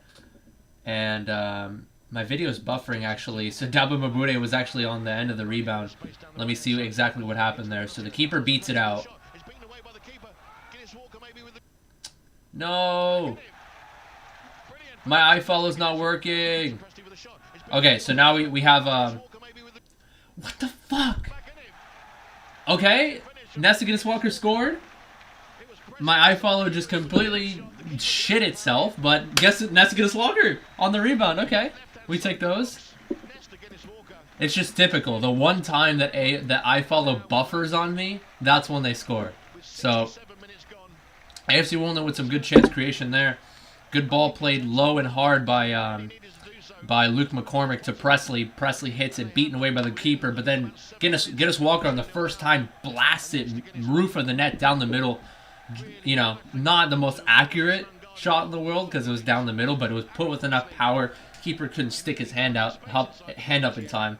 It's going to be 2-1 here for AFC Wimbledon. Excuse me, pardon me for not seeing that goal initially because I was trying to rewind to see what happened, and then after I rewinded, iFollow just shat itself for whatever reason. And I didn't see the goal in real time, but AFC Wimbledon back on the score sheet, baby. Come on.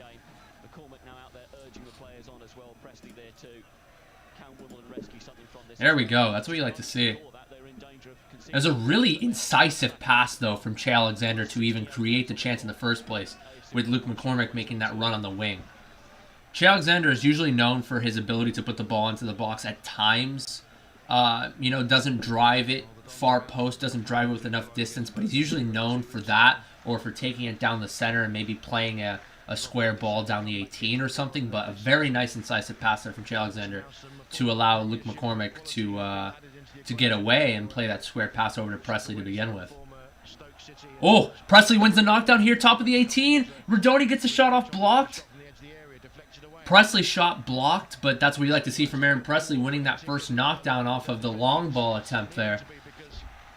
Now thrown here for JaggyDons to take. The AFC Wimbledon supporters are making their voices heard here. Here at the Cherry Red Record Stadium, as Sheffield Wednesday now with the latest substitution. It's going to be Fisayo Dele Bashiru who's going to make way. Might have to look at that incident again from earlier on when he had a bit of a clash with Dabo Mabute. It looked like an arm was thrust out. But yeah, I mean, you can never count AFC Wimbledon out in any circumstance. But as soon as Sheffield went up 2-0 up, I'm like, yeah, no, there's no coming back from this one. Now all of a sudden, a renewed sense of life. Clearance here from the long throw-in. Alexander's going to lump it. First time, easily headed away by Hunt. Hennigan's going to hold up Gregory here. Ooh, Presley with a knockdown with kind of a karate kick hold up, like use the outside of his foot. Cross not good enough there from Guinness-Walker, actually, as it was chest height and easily cleared away.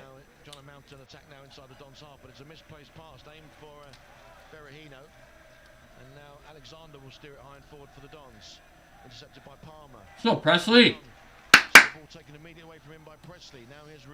Presley without the ball pressure. Presley once again on the ball here. JaggyDons on the right. Overlap is Rodoni. Instead he plays the cross.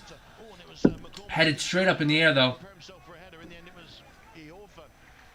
Excuse me. And that enabled a straightforward claim for his goalkeeper, Joe Wildsmith. But the Dons fans really sensing there could be a grandstand finish. I'm not choking, don't worry. I just swallowed. I just didn't get to chew my food enough. You just couldn't see where it was going to come from, but the substitutions clearly having an effect. Aaron Presley did a good job on the pressure. Anyway, off the punt from the goalkeeper, Gregory was able to shield it down.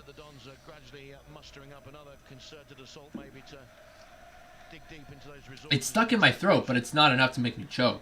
It's just there. Excuse me, I was just trying to commentate and like I swallowed my food prematurely. Anyway, Sheffield Wednesday knocking around here a little bit. Deflected cross. Gregory dinks it around. Zanev recovers well after the pass from Gregory back over. Another save by Zanev. Holy shit. Nick Zanev comes up big. It was a cross that was deflected initially, and then Gregory tried to dink it around Zanev, and then played Deli Basharu top of the six. Makes himself big, Nick Zanev, and then on the rebound header from Gregory after another cross played in. Another save on the near post there from Zanev. Good double save. Disgusted with himself, and ironic cheers greet the ball sailing well wide of that left-hand post. Beautifully done from Nick Zanev there. Goal kick to the Dons. Anyway, yeah, I couldn't commentate that other play that AFC Wimbledon had 2 minutes ago properly, but Aaron Presley came back defensively to win the ball back. Plays either, I think it was JaggyDons on the outside. JaggyDons plays the ball into the box, and yeah, nothing came of that instance, unfortunately.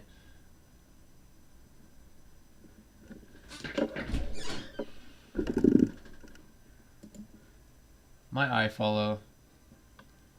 Hello, iFollow. Respond, please. Okay. Here we go. We're back. More technical difficulties. Hopefully nothing more will occur. So we got AFC Wimbledon now knocking around. Hopefully maybe generating another scenario similar to the closing stages against Burton Albion, of course, here a couple of weeks ago. But all of a sudden, the Dons look at a different beast. They're keeping possession well. Sheffield Wednesday having to defend a little bit more in depth now, and as you can sense they're being put under extra pressure. Jack Rodoni really putting Brown under pressure here after an intended through ball was played to him, but he wasn't able to win that one. And it put some great pressure on Brown as Brown kicks it off of him. Throw in here for Sheffield Wednesday for AFC Wimbledon to kind of try to make an attempt to swarm around any player that tries to win the ball here for Sheffield Wednesday.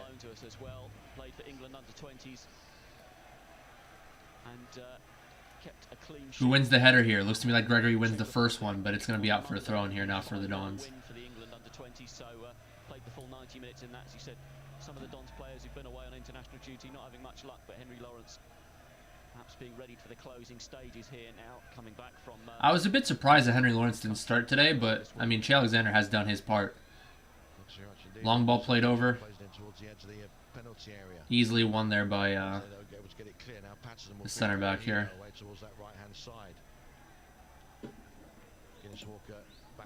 Deli Basharu. Yeah, Deli Basharu, by the way, came off a little bit ago for Sadio Berahino. Actually, that's a familiar face. Didn't he used to play for Leicester? I think back in like 2015, 2016, that time frame. Okay, Berahino tries to make a run and deemed to have been offside there. Henry Lawrence will now make his way onto the field, and it's JaggyDons going to be coming off here for Henry Lawrence, and to be fair, JaggyDons has had a pretty good game defensively. I think defensively he's been okay. He hasn't been super spectacular, but he's done his job. On the offensive end, has provided that crossing threat, and he did play a really good pass, not a cross, but a really incisive pass to McCormick. That was the goal that led to McCormick passing it over to Presley. Presley shot, saved. But yeah, that all started from JaggyDons in that move. So. Jaden Brown got himself between Lawrence and the ball, and shepherded that one behind. Another goal kick then to Sheffield.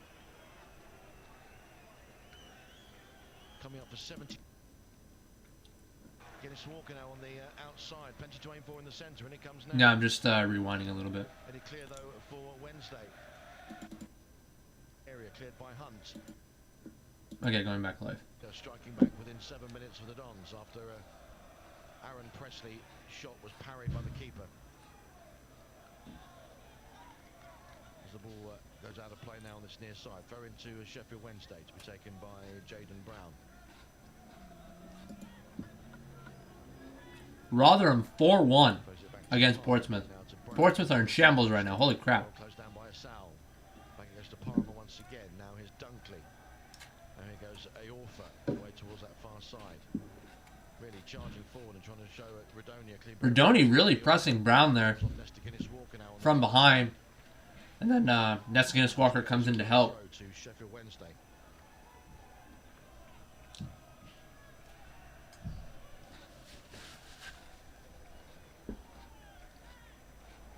Go hard again. Makes the tackle. Nah. Presley tried to drop deep, but took a little too long on the ball. It's the second of those, Jack Hunt, who steers it all the way back to Wildsmith. Now here come Wednesday again down the left with Jaden Brown. Ooh, Jaden Brown plays the ball over to Gregory. Well defended by Hennigan, but, you know, I think Kalambayi in the first place was caught too far forward. That's why the through ball was even played in the first place. Nice turn there by Aaron Presley to get away from his mark. Presley down the wing, come on! Oh, he tries to slide in and recover the ball since, you know, he's not the fastest individual. Turns away from his defender, takes a heavy touch, but, you know, not quick enough to get on the end of it, so he tried to slide tackle to recover.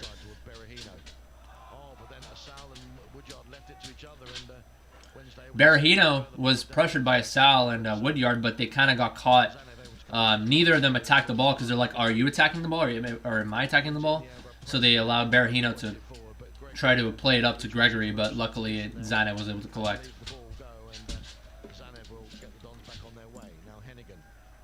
Redoni with a poor first touch off the hold up. Touch took him away from it. Into Gregory. Berahino once again just on the halfway line. Now here's Brown. Nice pressure by Sal. Takes it off of Brown. It's a 3v3 here. Ayuba Sal 1v1. Takes it towards the center. Sal takes it to his right foot, right to the keeper. Brown kind of got caught a little bit too casual on the ball there, as Ayuba Sal, he's always going to pounce on something like that if given the opportunity. Brown took it to his left, and then he tried to cut back to his right. Was a little too cute on the ball there, was Brown, and Asal tried to take on his man 1v1. Presley, man, I'm looking at the replay. Presley's kind of hooking out to the back post. If you're Presley, make that near post run and try to slot it in. He wasn't open in that instance. He had a mark on him. Just try to fake one way, go the other, and, you know, give yourself some space to receive that. Ayuba Sal, you know, not playing it to Presley because Presley wasn't open in the first place. So Asal tried to take it upon himself. The shot was kind of weak. Presley, come on. All right, here we go. Hennigan's gonna try to play along.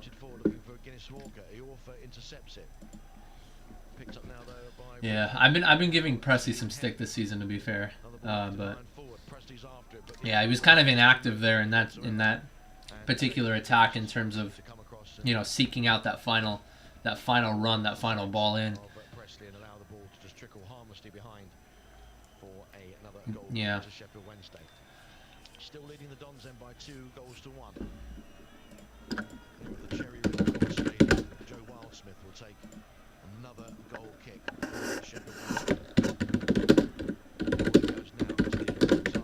Wing tries to help it on.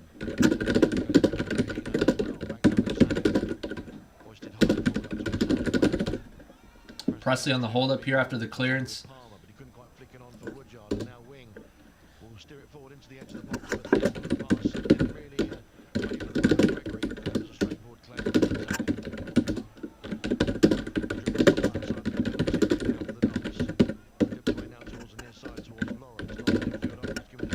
Yeah, Henry Lawrence tried to knot it back to the center, but he loses the ball there. I'm trying to jot down a couple of notes for my post-match analysis here.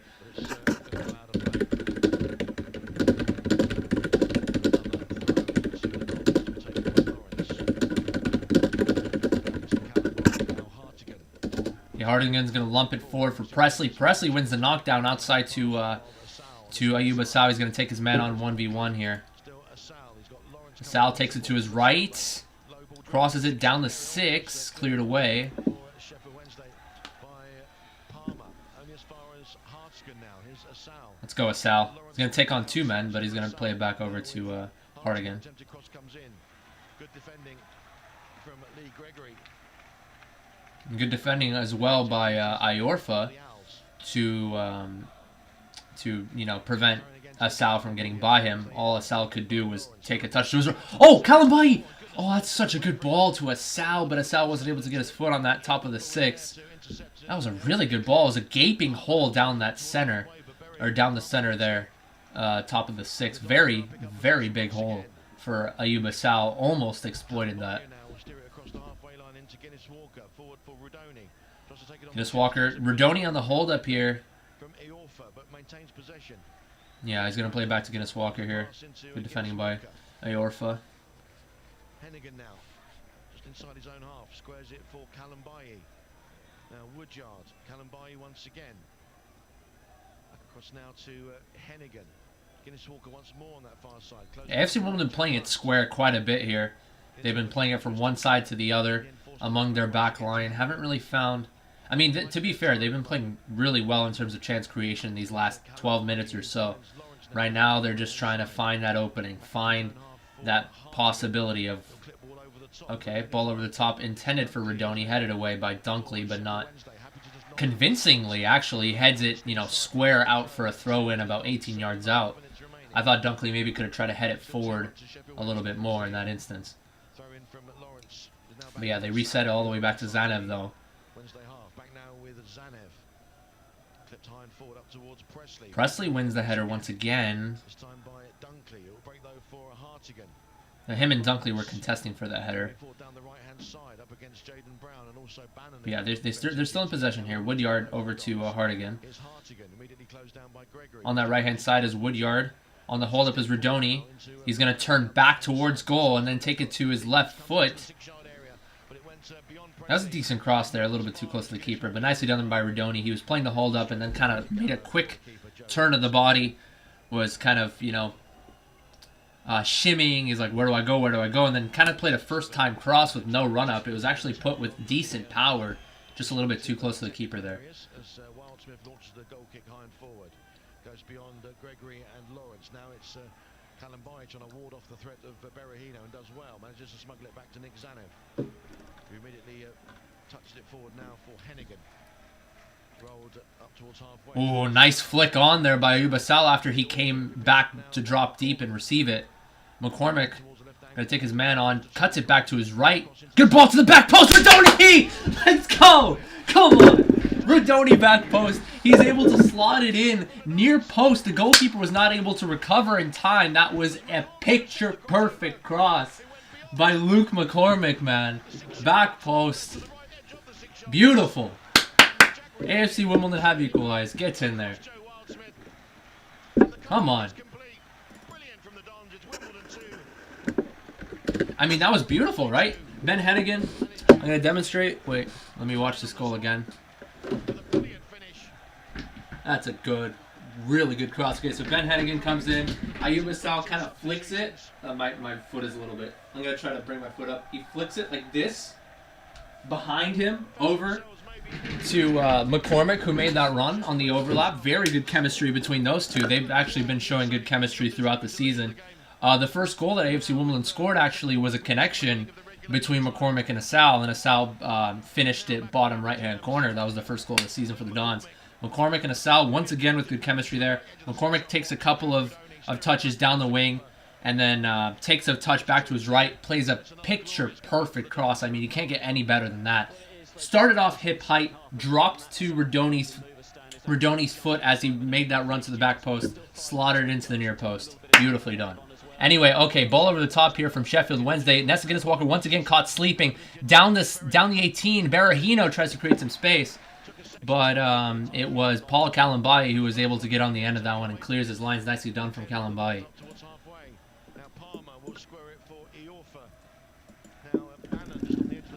85th minute here, or 86th actually. Ball switched over to Brown here, and he's deemed to have been offside. Okay, that right-hand side for Wednesday has been very dangerous. Nesta Guinness-Walker, while he was the goal scorer, the first goal scorer for AFC Wimbledon, has been fairly sketchy defensively so far, at least in terms of positioning. Has given up several through balls over the top or down to the feet of the likes of Wing or Hunt making those runs. In that case, it was I think it was Patterson who drove it low and hard down the 18 to Berahino. But that right-hand side has been absolutely prolific for Sheffield Wednesday so far in this fixture, mainly in the second half, but all around, really, that right-hand side has been dangerous. Anyway, they play it once again to the right-hand side. Here's Hunt. He's going to be playing a cross in, intended for Patterson, but over the head and back to Gregory. But nice pressure there by Ubasal defensively to force it back. And that pass was cut off by Alex Woodyard, and then Woodyard gets it off of Lee Gregory. So again, Ubasal on the defensive pressure. He went all the way back over to the final third, and he's able to force the play back. So Ubasal, man, Ubasal is an absolute godsend for us. Is it going to be another glorious Plough Lane afternoon? Can they complete the comeback and maybe come away with all 3 points this afternoon? Which would set them up nicely for two tough games in the coming week. Of course, the trip to Lincoln, and then Wigan back here next Saturday. Kalambai wins the header back over to Bannan. Again, the play is switched over. Nesta Guinness-Walker is going to kind of come to defend. He blocks the cross this time from Hunt. Back over to Hunt, though. Bannan with his left foot gets a cross in. Patterson's going to win that header, but not a very convincing one. And it was a free kick anyway, even though the ball went out for a goal kick. You went to the match against Burton? Nice. Tell me how that was. That was the 1-1, of course. That Luke McCormick slotted home that chance. I think AFC Wimbledon have had a pattern lately where, around the 70 to 75th minute, they just play like they play like gods, man. The last 20 minutes of the game, they just finish really strong. These last 2 or 3 fixtures, it's been that way. So, well, when I say the last 2 or 3, I mean, when I say 3 games ago, I'm referring to the game that they lost against Rotherham. That one, they started off decent, but then they didn't finish as well, actually. So, hey, Barry Bannan, what are you doing?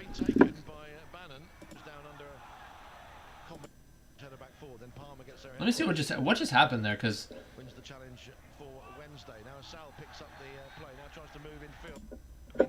Asal comes. It was a bit of an innocuous challenge initially, but I think one of the Wednesday players landed on top of Asal and perhaps hurt his hip or something. He's still down.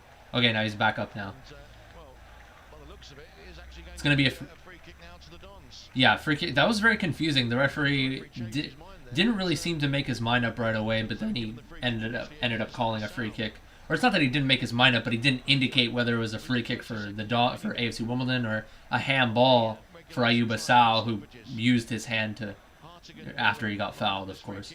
But it is going to be a free kick here for AFC Wimbledon after the initial header was won, I think, by Woodyard to even allow Asal to challenge for that 50-50 against Wing, I believe it was, and drew the foul. So free kick coming in here for AFC Wimbledon, about 20, I want to say 29, 30 yards out. Now takes the kick, outswinger towards the left edge of the 6-yard box. Kalambai is forward, and it seemed to come off the top of his head.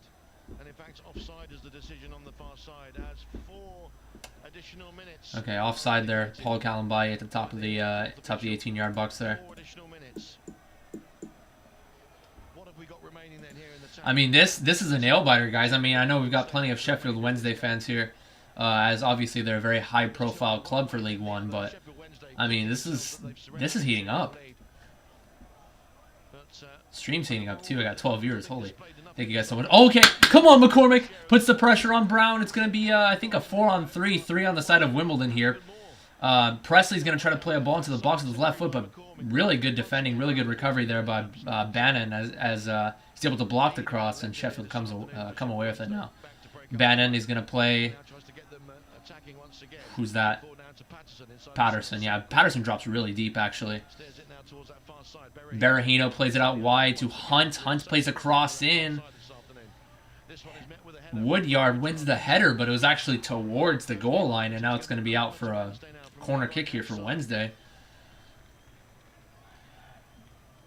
AFC Wimbledon, even when they show promise on the offensive side, they just seem to give up that counterattack frequently to Sheffield Wednesday, as the likes Hunt has had the ball a lot on that right-hand side, a little bit too much for my liking. Oh, outswinging corner kick, and it was a volley that was taken, I think, by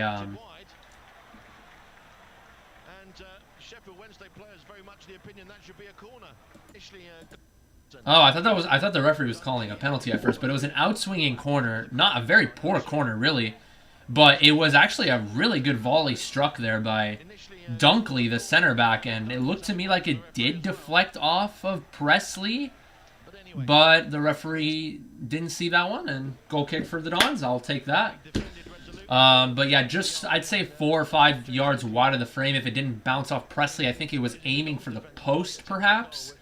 But AFC will get away with that one. It's going to be a goal kick here. It didn't see. I mean, that came against the run of play. It was an outswinging corner at the top of the 18. Didn't look like anything was going to come out of that one. But Dunkley all of a sudden just volleyed it towards goal. And he like threw his body momentum into it, kind of like throwing himself on the ground to even get to that ball. Anyway, Hennigan tries to win the header, but whiffs it. Okay, Asal dropping in deep off of the header from Hartigan, turns away from his defender, and he gets pulled. The shirt gets tugged there from Brown. Nicely done there by Asal. Asal has had Brown in his back pocket all game. And Brown commits the foul. No card. Okay, yeah, there's a yellow. I was thinking that has to be a yellow. And yeah, I mean, only 1 minute left anyway. It's not going to matter. Unless Brown misses his next fixture, perhaps. I don't know if he will or he won't. But as for this game, doesn't really matter. Tactical foul there being played by Brown. And now it's going to be a free kick for Wimbledon. Perhaps the last chance of the game here, coming in with about 35 seconds to go.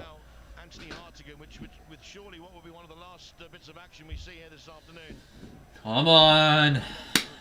Come on, you Dons. Get this one in. Ah, it's a poor delivery. Yeah, straightforward header. Guinness Walker tries to lump it back, but it was high and looping. Not even a 10. Doesn't even travel 10 yards. And Sheffield Wednesday come away with this. Last chance now. Oh, they try to clear it up, and now it's going to be... Oh, Ayuba Sal on the turn, just barely on the foot there. The center back, I think that was Dunkley, who got his foot to that as Asal was trying to turn, and now Henry Lawrence gives it away as his first touch was poor. And the referee's going to blow the whistle for full time. 2-2. My score prediction's right, baby. 2-2. Yes. Okay. I know I shouldn't be cheering because, you know, the AFC Wimbledon didn't get a win, but it feels like a win. I mean, Sheffield Wednesday played very well. Throughout the game, really, they didn't really have that many instances in which they looked to be inconsistent or tenuous. They played fairly consistently throughout the game, aside from 1 or 2 instances in which they were too casual on the ball, and the likes of Ayuba Sal, mainly Ayuba Sal, on the defensive pressure. Or even in one instance, Aaron Presley, you know, nicking the ball off of their center mids and you know, going back the other way. I think it's a tale of two halves, really. That first half, AFC Wimbledon knocked it around very well, but they didn't really create any chances. The only real chance that came of that first half was a cross played in from Che Alexander. Ooh, excuse me. A cross played in from Che Alexander. It was a good cross played in. Or no, sorry, it was Guinness Walker with his left foot over the head of everybody towards the back post, and it was actually kind of sort of down the middle. But Rodoni wins the header over Palmer, who hasn't had as good of a game as Dunkley and Iorfa, but you know, Dunkley has been a rock in the back, or was a rock in the back that whole game for Sheffield. But anyway, wins the header over Palmer, just wide of the frame. That was the only real opportunity of the half for AFC Wimbledon. in the second half, they really, really ramped up the pace. And it only came really after the goal from Sheffield Wednesday. You know, the first 15 minutes of the half from AFC Wimbledon were decent, but it was still kind of following the pace. It was still following the run of play of the first half, where they were knocking around pretty well, but they wouldn't really find that opportunity to score. That goal from Gregory, on that second goal at least, came from the penalty, which was a very soft one, to be fair. I mean, Kalambai was challenging for the header. Gregory kind of threw himself forward after a tiny bit of contact, maybe a slight push off of the back, but I don't think it was enough for a pen. I think he kind of milked the contact there. Referee deemed it to be a penalty. And then after that, I shouldn't say it was all Wimbledon, but they created several chances that spanned within, you know, the next 20 minutes or so, from the 65th minute all the way to the 75th minute.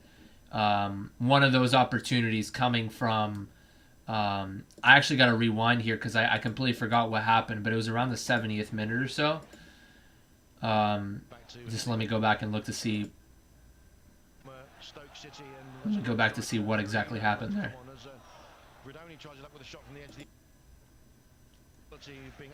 Yeah, it was the 69th minute. It was a goal kick from Nick Zanev. Presley wins the header over Dunkley, and then it falls to the feet of Jack Rodoni, who takes a couple touches, tries to blast it, deflected, and then Presley tries to shoot it, and that one gets blocked, so it was out for a throw-in.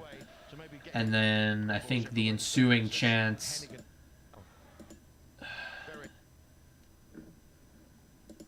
Nah, that was not the same chance, but Presley comes back, and Brown has had an absolute stinker of a game for Sheffield. Has lost the ball quite often for Sheffield.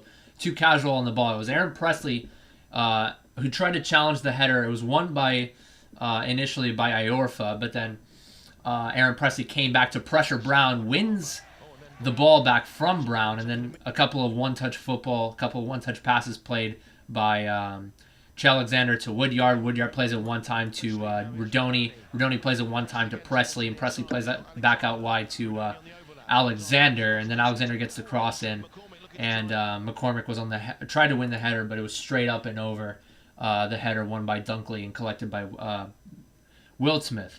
So that was one positive moment there from Aaron Presley, who came on around the 60th minute or so. I think Presley has had his flashes in this game. He kind of disappointed me in one instance when, again, Brown lost the ball on that left-hand side after Ayuba Sal put on that pressure and took it off of him, and then took on another defender. I think it was Dunkley one-on-one, and Aaron Presley hooked out wide inside the top of the 18-yard box. He hooked out wide for a far post run and was easily marked by either Palmer or Iorfa, I forget. But instead of making, trying to change direction, fake one way, go down to the near post and receive it from Ayuba Sal. Ayuba Sal didn't have that assistance, so he took it on himself, took it to his right foot, tried to blast it, but it was straight at the keeper's feet there. And it was an easy collection there from Wildsmith around, I think that was the 79th minute, yeah. That was another decent opportunity there for AFC Wimbledon. But, that was after the game was 2-1, rather. The goal came like 10 minutes before from an opportunity where Che Alexander played a really good ball down to the right-hand side to McCormick, who made a good run. McCormick played it square to Presley. Presley took a decent shot at goal, beaten away by the keeper. First time finish on the roof of the net for Che Alexander. And then the second goal coming about 20 minutes later on the 86th minute or so. It was, I forget. Yeah, it was Ben Hennigan who played a ball to Ayuba Sal, who dropped deep, and he flicked it behind with the inside of his foot, flicked it to Luke McCormick, who made a run on the outside. Him and McCormick have really good chemistry. McCormick took maybe 4 touches down the wing, took it back to his right foot, played a picture-perfect crossover to the back post to Rodoni, who was able to slot it in back near post, rather. The goalkeeper wasn't able to recover in time because the cross was put with so much pace and conviction that the keeper really was not able to do anything in that situation. Easy slot for Jack Rodoni, who, by the way, did a decent job starting at striker. Well, he didn't start at striker, but then he switched with Mabude around 15 minutes in. He's not a tried and true striker. He's more of an attacking mid, but I thought he did a decent job throughout the game in terms of holding the ball up, playing somebody on the outside, and didn't create his own chance too often as, somebody like Joe Pigott would.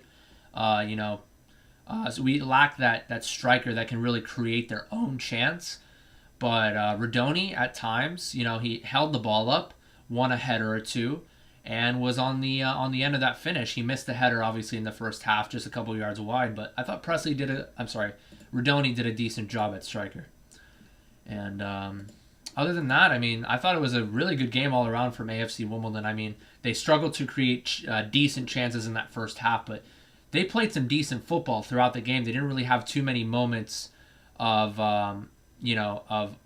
tenuousness offensively. Defensively, different story. I think Nesta Guinness-Walker kind of got caught too far forward at times.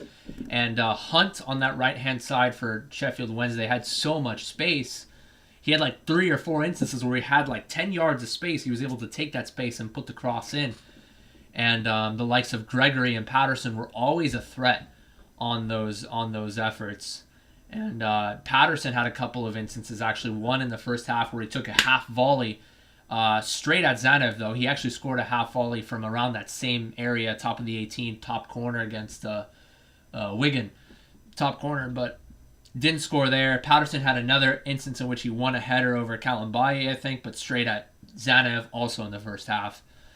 Lee Gregory had a couple of opportunities. Obviously, he put away the penalty on the second one. And in the first half, actually, he put away a chance there. So I can't really fault AFC Wimbledon too much today, aside from those moments in which they allowed the likes of Hunt and Wing out on that right hand side with a lot of space. But this was a really good game of football on both sides. AFC Wimbledon knocking around very well. Sheffield Wednesday knocking around very well, creating more clear-cut chances than AFC Wimbledon on the day. But both of them clinical with their chances. 2-2, I think, is a good final result. So I'll take the point.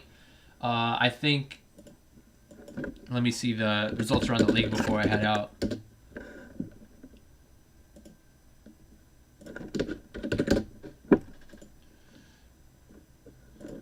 Damn it. I'm on Bing right now.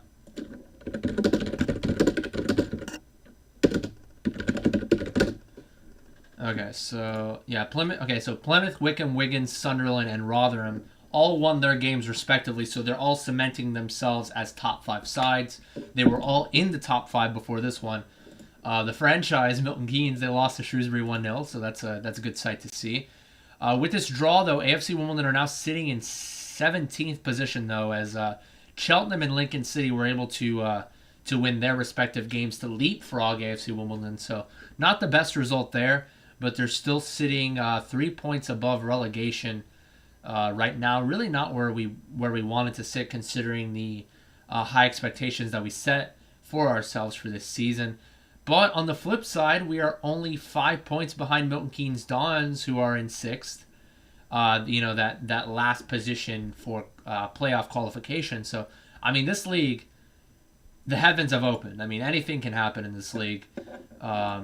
It's wide open for any. It's there for the taking for any team to take. So, that being said, Plymouth Argyle top of the table. Who would have thought? Other than that, though, great game of football, very entertaining, and I'm glad to have watched that.